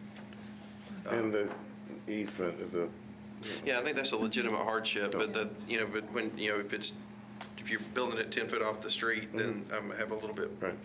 maybe you've had a little more trouble. Any other discussion about this? No. Okay, you want to give us a motion? I'll do it. Okay. I move that we approve case 130, the variance of street setbacks due to the hardship of the TVA easement. I'll second. Motion's been made and properly seconded. Any more discussion? Seeing none, all those in favor of the motion signify by saying aye. Aye. Opposed? Passes unanimously. Good luck. Thank you. John Michael, case 131 now. Case 131 involves Alec Cowan, the appellant and owner of the property at 1501 Forest Avenue. This is in Council District Number 6, and earlier today, you heard from the district council member with regard to his input on this case. It's an item A appeal involving a short-term rental permit. The aerial photograph here shows the subject property, and from the assessor's website, the face of the property. Is there anyone here in opposition to case number 131? Seeing none. Board may want to hear from staff first. Yes. So this one was brought to our attention by host compliance. We sent a notice on December 1st. It looks like he stopped advertising and renting sometime in January. Last reviews from January, which they have about 2 weeks to leave their last review. So it looked like the calendar is blocked, but on February 6th, when I re-inspected it, issued a warrant because the advertisement was still up, which he thought he had taken care of, but because the advertisement was still up, we dismissed that so he could come here. Because we didn't see any more rentals that occurred after the notice. Okay, no other violations? Okay. Please identify yourself by name, address, and talk about why you're here. Sure. My name's Alex Cowan, 1501 Forest Avenue, Nashville, Tennessee. Why didn't you have a permit? So when I originally started renting in July, and when I read the law, my understanding of it was that I had to hit $10,000 in order to pay taxes and have a permit. And so my intention was to start that process as soon as I hit there. So Councilperson that introduced this legislation is saying, how in the world could you have thought that if you read the actual ordinance? Well, it actually had something in there that to the effect of if the amount that you earn it is over $10,000, that's when you actually have to start paying tax. In the original one that regardless, so I actually went through the process to get a permit. Okay. And then what happened? Was trying to schedule the fire inspection, and we just couldn't find a time that worked. It took like about a month to do that, a little bit longer. And you were continuing to rent during this time? I had started renting. And what month did you do the fire inspection? Did I reach out to them? Yeah. At the beginning, July, August. Oh, yeah. You just said that you didn't think it needed a permit because it was under. Why did you start the permitting process then? Because I had assumed that based on the current rate of revenue that I would hit $10,000. So why didn't you finish the process? So when I was having conversations with trying to schedule the fire marshal to come out, we couldn't find a time that worked. By the time we found a time, I had to actually go and reapply for the permit because it had expired. 90 days, yep. So I went back and started that process, but at that point had gotten the letter from Mr. notice. Osborne. Yep. And then I pulled everything offline, and the one ad that stayed up was when you post on some websites, they syndicate it across their partner sites, and so it had syndicated across a number of sites, and one of the sites that it was on, for whatever reason, kept it up, but I had actively turned it off on the site that I had registered. Okay, but you hadn't rented ever since? Correct. Okay. Questions for the applicant? Do you have anything else to add? So one thing I will say, my cost of carry on this is $2,500 a month. It's been, 6 months roughly. It'll probably be another 2 before I can get it rented. So like $15,000 plus that I'm kind of out. I'm not working right now. So what I would request is to be able to get a permit. But you live there. This is your home? Correct. But I don't have income coming in, so. Okay. Any other questions for the applicant? What date was the letter received on? The notice date was December 1st. And when did you pull it? So you pulled everything down by then? Yeah, as soon as I got the letter, I Okay. pulled it down. Stop, Okay. yeah, stop work says not rented since January. Stop. Okay, very good. Let's close the public hearing. Discussion. Mr. Harper. Remember that Councilmember Withers said he had heard no complaints. from Yeah, and he neighbors. just basically had no opinion. He said, he's like, well, okay. How does this fall on the Taylor scale? You know, I mean, it's first, third. Okay. I've Make had a motion. Oh, I don't want to do that. You got to leave soon. You make the motion. Okay, I'll make a motion. I'll make a motion that the zoning administrator did not err in the denial of this permit, and that the applicant be eligible, since the letter went out early December, that the applicant shall be eligible to apply for a short-term rental permit tomorrow. That's the motion. Motion's been made, properly second. Any discussion? Seeing none, all those in favor signify by saying aye. Aye. Opposed? Passes unanimously. Good luck. Thank you very much. Mr. Chairman, the next case for the board's consideration is 2018-136, another short-term rental case. Paul Jackwood, the appellant and owner of the property at 6605 Chatsworth Place. Again, an item A case involving short-term rental. Apologies if I mispronounced your name, Paul. You'll hear from staff first, then from the appellant. Is there any opposition present for case 136? Seeing none, the appellant will have 5 minutes after hearing from staff. Mr. Osborne, or Mr. McBonnell. Just talk loud, buddy.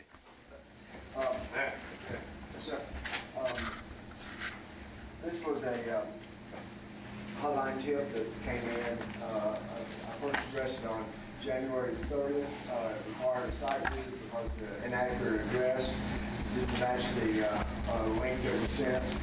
Did the site visit and found the correct address. Sent the letter of notification of violation on February the 5th. February the 16th, the ad remained up. I received a call from Ms. Lisa Brokoff, who is the host for the property. I told her to remove the ad, cancel the bookings, and then how to file for an appeal. On the 23rd of February, the ad remained up. At that time, I posted a stop work order and the abate notice, both posted property photographs taken. On the 27th, reinspection, the advertisement was down. There were 2 documented stays during the month of February. The host compliance mailed a letter of no short-term rental permit and taxes owed on March the 4th, estimated to have been received on March the 10th. There were no documented stays after February. However, this property began operation in, what they just,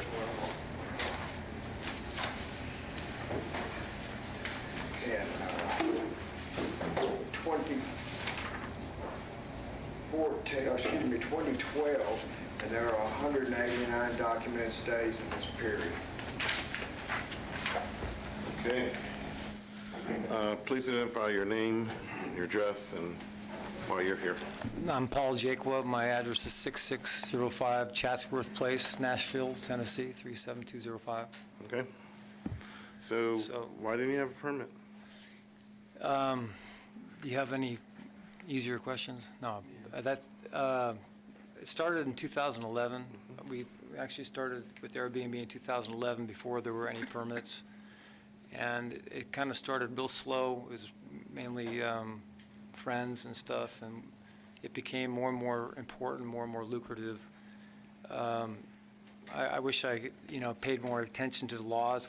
I never received any kind of, I heard rumblings of laws regarding, non-residents, but perhaps you've heard that before. But anyway, Well, that's. speaking of paid, have you paid your back taxes? Yeah. All of them? Yeah. Okay. I just called my wife and made sure of that, yeah. So how do you get in this mess? You have rented this house a couple hundred times, almost? Yeah. And why didn't it occur to you before then that you needed a permit? I didn't even know that there was a law for people living in a house that needed a permit to do this. I know that's, I like to pretend I'm an intelligent person, but that it doesn't.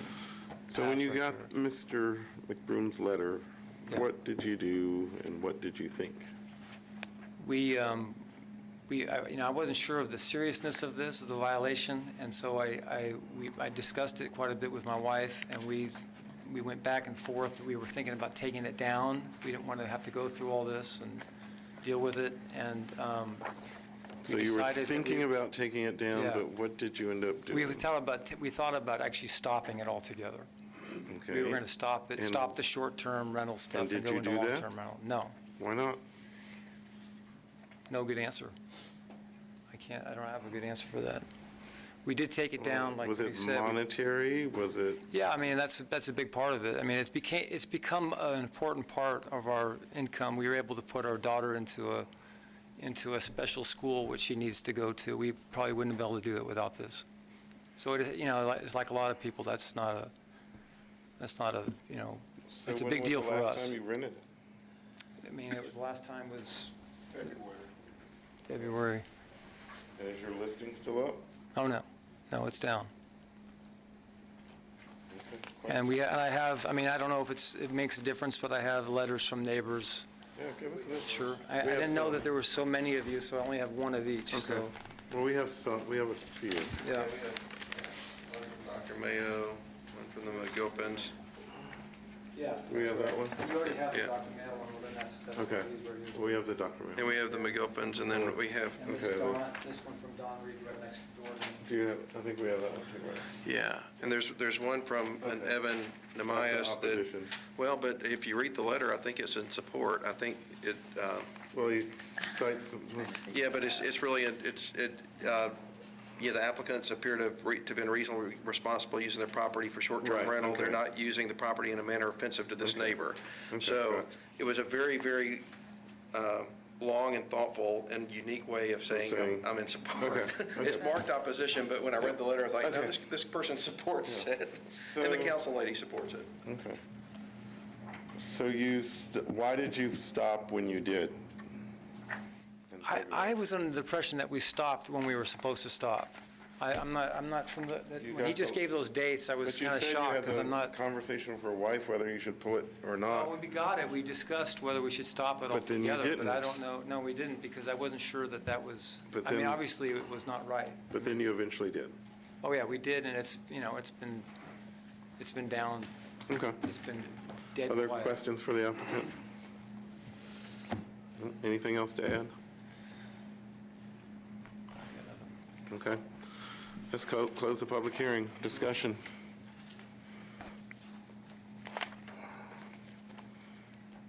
So the original letter came when, Mr. McBroom?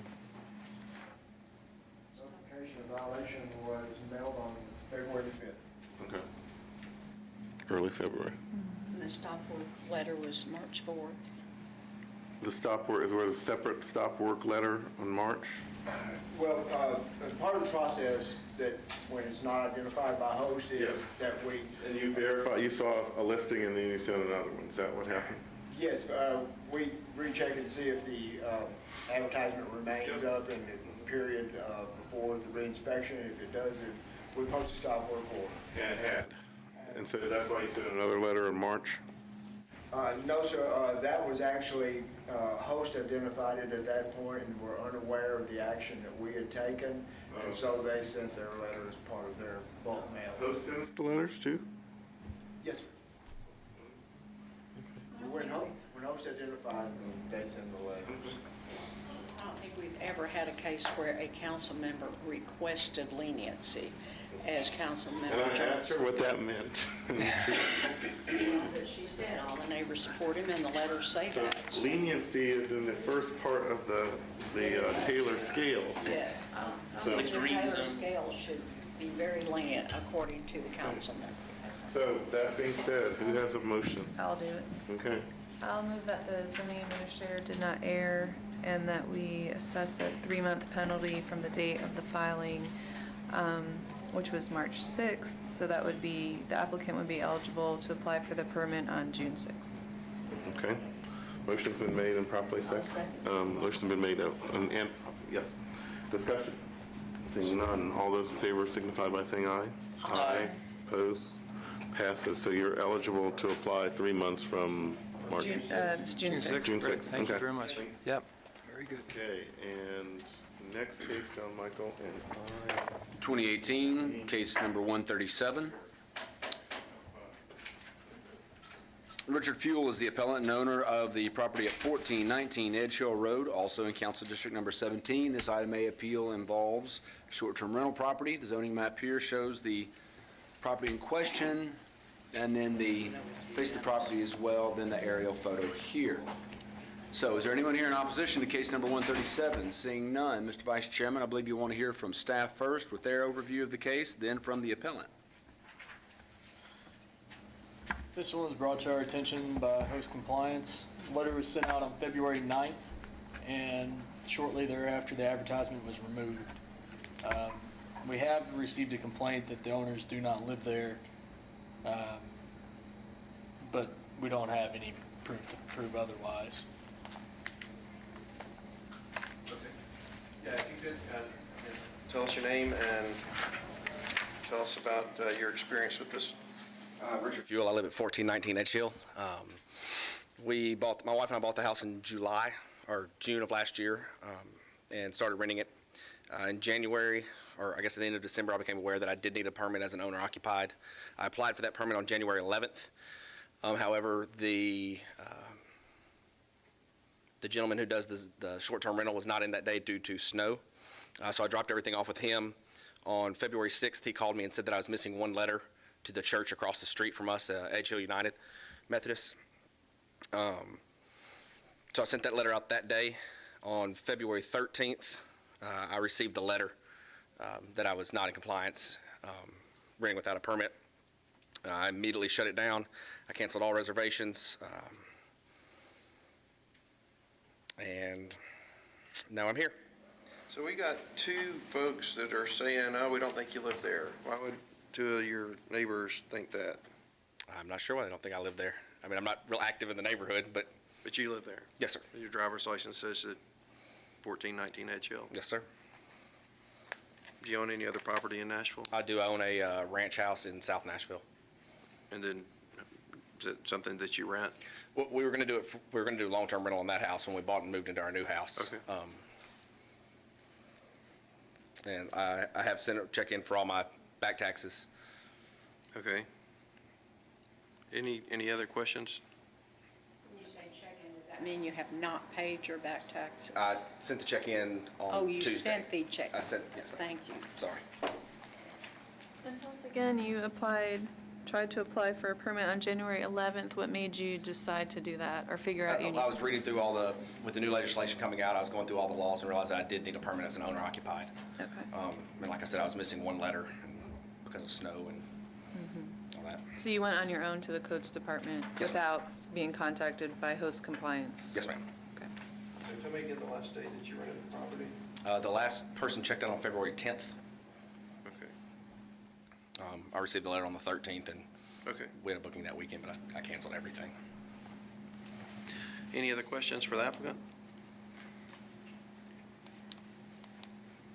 Anything else you'd like to add? I would just like leniency, I guess. I guess that's what everybody wants. But I mean, if I could serve the 3 months from the time of the letter where I canceled everything, that would allow me to try to get rented by CMA Fest, which is a huge weekend. But Okay. We'll close the public hearing. Any discussion, thoughts, or emotion? 3 months seems reasonable. I can move that. The zoning administrator did not err, and that we assess a 3-month penalty from the date of the application, which was March 7th. So then he'd be eligible to apply. Is it March 7th or February 10th? It was March 7th is when he applied. I applied for the permit on January 11th. Well, that's true. I got the letter February 13th. Then I guess that would make you, if we go by that date, that would make you eligible tomorrow. Or should I say February 10th? That's fine. That's enough time served. Time served. What date are you saying eligible? Tomorrow. Tomorrow. All right, there's a motion on the floor. Is there a second? I'll second. Okay, we have a motion, we have a second. Any discussion? All in favor, say aye. Aye. Any opposed? It passes 4-0. Thank y'all so much for your time. Thank you. All righty, 2 more. Mr. Vice Chairman, the next case is 2018-142. The appellant is the MC2 Group, also the owner of the property, located at 1104 Glenview Drive in East Nashville, Council District Number 6. The request is for a variance from the sidewalk requirements in the RS5 zoning district. Aerial view of the property is shown here with this slide. The proposed construction appears to be for a single-family residence. And as to the sidewalk variance, wanted to get some, we borrowed these from the nice folks at the planning department, stated the current sidewalks at this location, go in both directions. Is there anyone here in opposition? Case number 142. Seeing none, the appellant will have 5 minutes to make the desired presentation. Please introduce yourself by name and address. Yes, my name is Rob Cushman. I live 1019 Avery Trace Circle in Hendersonville. Those actually weren't the photos that are in front of the house. I don't know. Go with this if you can. Go with it? Yeah, if you can. Is that your site plan? I'm sorry, yes, it is my site plan. Go with site plan. Sounds good. So what I'm looking for is we've got... Yes, ma'am. What we have, we do have a single-family residence, kind of overlooking Nashville there in Shelby Hills. We have a modern-style home built on a street of already constructed, new constructed modern-style homes, and none of the sidewalks there have been improved to the 4-foot landscape buffer and 5-foot sidewalk. There is an existing sidewalk in place that is in reasonably good shape. Our request, actually, I've talked to a couple of the neighbors, and their request is to not have to, it would be one of those funky, walk down the sidewalk, kind of take a right turn around the 4-foot buffer, and then back onto the existing sidewalk. And without further lots to be developed on the street, it would be that way for quite a while until maybe the city made some improvements. Yeah, so the picture we showed, that's not your... No, sir. Okay. It's not. It's in much better shape than those. That's okay. It's, the sidewalks are older, but they're not, the lot, as you look at this, the lot to the left from where you all are viewing, the 3 houses there, you can see the new concrete in between. That new concrete extends just to the front of my house. And then it's existing sidewalks that aren't all broken up. There's no trip. We're looking at it on Google, and it looks like on the house to the right by the tree, there was a sidewalk that had popped up. But that looked like now again, this on Google. That's fine. But that didn't look like it was your property. But you're right, it didn't appear to be on Google in terrible shape. It's definitely not in disrepair, and I'd be happy to repair anything that was. I honestly just don't feel like it serves the neighbors or anybody well to have it go down and make those funky jogs that sometimes they need to do to. Does that make sense? You're looking at me with those eyes of. Of. I'm still trying to put it together. You say your neighbors have good sidewalks in good condition that don't meet the current 4-foot. That's correct. All the neighbors, the houses have all been, these are all new houses that you're looking at, the rear of those houses. And the sidewalk in front of them is the old standard. There's a small 1-foot grass strip and then a normal, 36 to 42 inch wide sidewalk. So if we do the 4-foot grass strip, you'll basically walk down the sidewalk and the sidewalk will jog 3 feet and you'll continue down the sidewalk and it'll jog back in addition, it'll kind of jog back. I understand that, but can you not replace the sidewalk in front of your home? I can, and I'm happy to do so. But per the new standard in my sidewalk plan requires me to add the 4-foot buffer.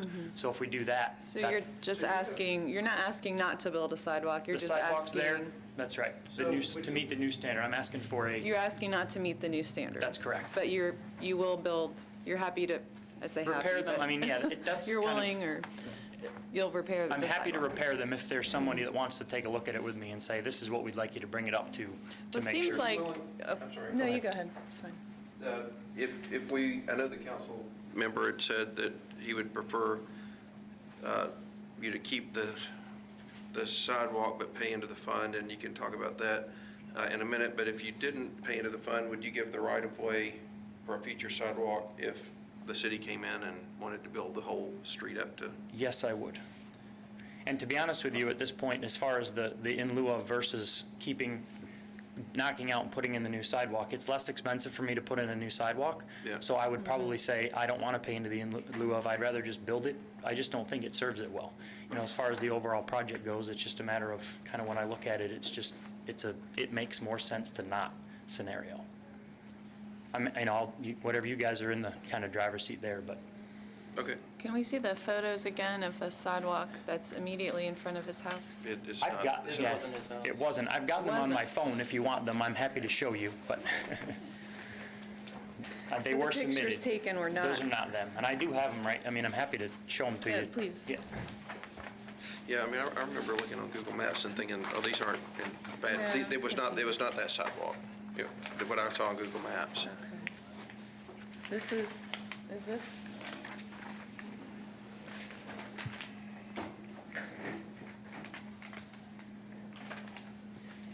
Is this it? Yes, ma'am. Okay. Those So are the we have ones. it. So this is the sidewalk. So here's the new one. This is our site that's all torn up right here. So this is just dirt. There's nothing on it that is. So you would build, if we Basically, it granted looked like this. That's correct. I mean, I could build for the one. take up the old and replace with new would be my proposal. Okay. Are there any other questions for the applicant? Did you have anything else to add? No, sir. Okay, if not, then we'll close the public hearing. I mean, you know, to me, there's something, again, the sites that have existing grass strips, already developed neighbors, the thought of a permanent jog does to me, and we hear from a lot of folks, disrupt the flow of the neighborhood. And, I mean, to me, if the applicant's willing to repair up to replace the existing sidewalk and give the right-of-way necessary to build a future sidewalk should that happen, to me, that is more than sufficient. And I wouldn't, to me, I wouldn't have the person pay into the fund. And so that's just how I feel about it. I don't know how we all have to agree on this one since there's only four of us. I agree. I think we should better define it, though, that he would replace the sidewalk. I guess I would ask for an assessment by you all if it needs to. We can't do that. Yeah, we can't do that. It's really not in disrepair. It's the same color as the old, but that's up to you guys. I mean, if that's the requirement, then, that's. You want public, you're suggesting Public Works? We don't do that. Public Works makes the call on the condition of the sidewalk. Yeah, I mean, were you Yeah, gonna I mean, make I a would motion? just say, but, and again, I know it's been a little lax on the public hearing, but trying to get information to make a good decision. I mean, I do, my reaction when, and again, you may have to find it yourself, but just, again, looking at it on Google Maps, it's like, well, there was a problem next door, but that wasn't his, But I just remember looking at it and saying, oh, well, that's a perfectly fine sidewalk. And even made a note that says, existing sidewalk with grass strip matches the houses down the street. That was my note when I looked it up after reviewing the case. So I'm not uncomfortable, letting him be the judge of repairing the sidewalk, because I think there's I think it's sincere, but if you want to ask Public Works to sign off on it, that's fine too. Sign off on it. So, I mean, you can make a motion that. Okay.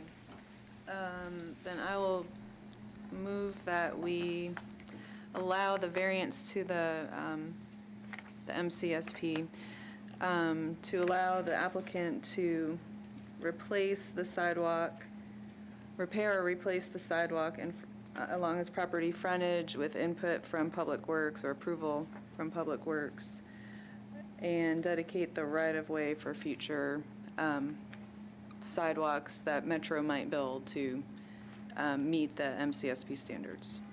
Okay.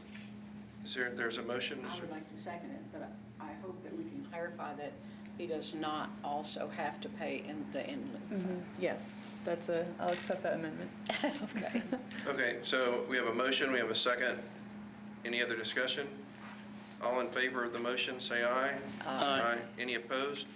That motion passes 4-0. Did that make sense to It you? does. Who should I follow up with for that inspection? John Michael, can you give me direction, or who should I go?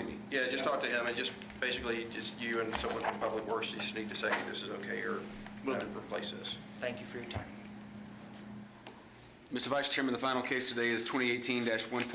Cheryl Woodard is the appellant and owner of the property located at 4174 Farmview Drive, shown here on the zoning map, shown here in the aerial photograph. It's an item A case involving short-term rental permit. Ms. Woodard is present. We'll have the opportunity to make her desired presentation to the board. Is there anyone here in opposition to case number 143? Seeing none. John, we will start with the code staff, but we never did hear from case 93? Case 93 has asked to be deferred to a later date. We actually found the appellant in the hallway working on another project. The board will hear that case on May the 10th, 2017 at our board meeting at the MNPS School Board Headquarters. Okay, and we don't need to take action on that? That's the 10th is correct. fine? Okay, perfect. All right, so let's hear from codes. All right, so we sent a letter through host compliance on October 27, 2017. Looks like she took her ad down relatively quickly after receiving that notice. It's come back up briefly since then, but no new evidence of rentals. Okay, and I'm sorry, tell me again the date that you said, the ad? The advertisement looks like it was removed on November 11th, and we sent it on October 27th. It takes about a week to get there. Okay. Looks like it was briefly reposted in January and March, but we don't have any reason to believe it was rented. Okay. All right, good. If you can tell us who you are and tell us about your property and what you're I'm asking. Cheryl Woodard, and I have to read this because you all make me nervous. You feel like a firing squad. But You've seen all the cases so far, so you know where the bullets are coming, right? yes, my name is Cheryl Woodard. I'm the sole homeowner of the single-dwelling owner-occupied residence at 4174 Farmview Drive in Nashville, Tennessee, 37218, and my case number is listed as well. I'm here to ask that the appeal be lifted so as to reopen my listing. I began as a host for the purpose of supplementing my income. My current employment is for the State of Tennessee Department of Corrections as a GED instructor. I currently work at a prison here in Nashville, teaching adult male inmates. While the job is rewarding, its salary, like most other teaching positions in Tennessee, is not enough. So I choose, anyway, to help offenders choose a better way of living after their release from prison. My home was listed under Airbnb to supplement the income after a divorce. The small income generated by Airbnb is needed as teachers don't make a sustainable salary. Again, it's also noted that my residence was started and will remain, if allowed, to reopen an authentic owner-occupied Airbnb. Because the home is my primary residence and my sole place of residence, I'm committed to remaining selective in the screening process that I use to open my home to guests. I maintain a strict set of house rules so as not to disturb neighbors or have my home misused or destroyed by short-term guests visiting Nashville. My neighbors have no previously stated objections to my home as a short-term rental property. With your permission, I'm requesting to secure the proper operating permit and reopen my home to guests and remain financially viable in a city that no longer offers me affordable housing as an option. Thank you for your time and consideration. I have delivered the 96 stamped letters to be mailed out to all the neighbors, have met all the requirements that were asked by codes. I kind of had to backtrack because I went to apply for the permit after I guess I didn't know I needed the permit, and then I was notified to shut it down. I shut it down. The time that it did come back up, it automatically comes back up, and I shut it down immediately. So, there. So you shut it down and it just, you say, hey, I'm shutting it down for 90 days or whatever, and it comes back up. And After it lies dormant for so long, it'll go active again, and I immediately shut it back So down. you didn't rent, when was the last time you rented the property? I don't remember. I don't do it that often. If it was probably October of last year. I don't Okay. do it a lot. Okay. Are there any questions for the applicant? Anything else that you'd like to add? No, I need the income to help me. I do it to help me. I'm a teacher. That's what I do. I need another job. I don't want another husband.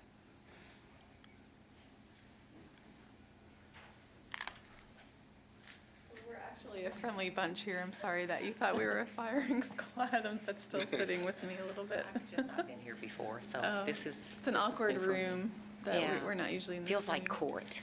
Oh, yeah. Yeah. It's awkward day to be here. We haven't heard from Mr. Osborne, or was I asleep? That was the first, yeah, he did it at the We beginning. did. He said Oh, he was, I'm sorry. That's I was okay, I'll tell you. asleep. The letter was sent on October 27th, advertisement removed on November 11th. Okay. Yeah. Oh, I guess that's right, you're allowed to speak. Forgot. any other or questions? Anything else? You don't have anything else to add? I don't know what it would be. Okay, well then we'll close the public hearing and ask for any comments or thoughts. Seems like she hasn't been operating for a while, so she's probably done time served, more than most. So there's no comments. I will take a friendly stab at this. I'll move that the zoning administrator did not err and that the applicant be able to apply for the permit tomorrow. I'll second. We have a motion, we have a second. Any discussion? All in favor of the motion, say aye. Aye. Any opposed? The motion passes 4-0. Good luck. Thank you. Mr. Vice Chairman, that concludes our docket for today. Our next meeting will be May the 10th, 2017, at the Metro Nashville Public Schools School Board Meeting Room at 2601 Bransford Avenue. Is that at noon or 1 o'clock? 1 o'clock sharp. 1 o'clock. Yes, okay. sir. I know at one point we talked about it being early. Yes, sir, and we've kept all the meetings at 1 o'clock just to That eliminate makes- as much confusion as we can, hopefully. That sounds good. Thank you. Thank you. We're done.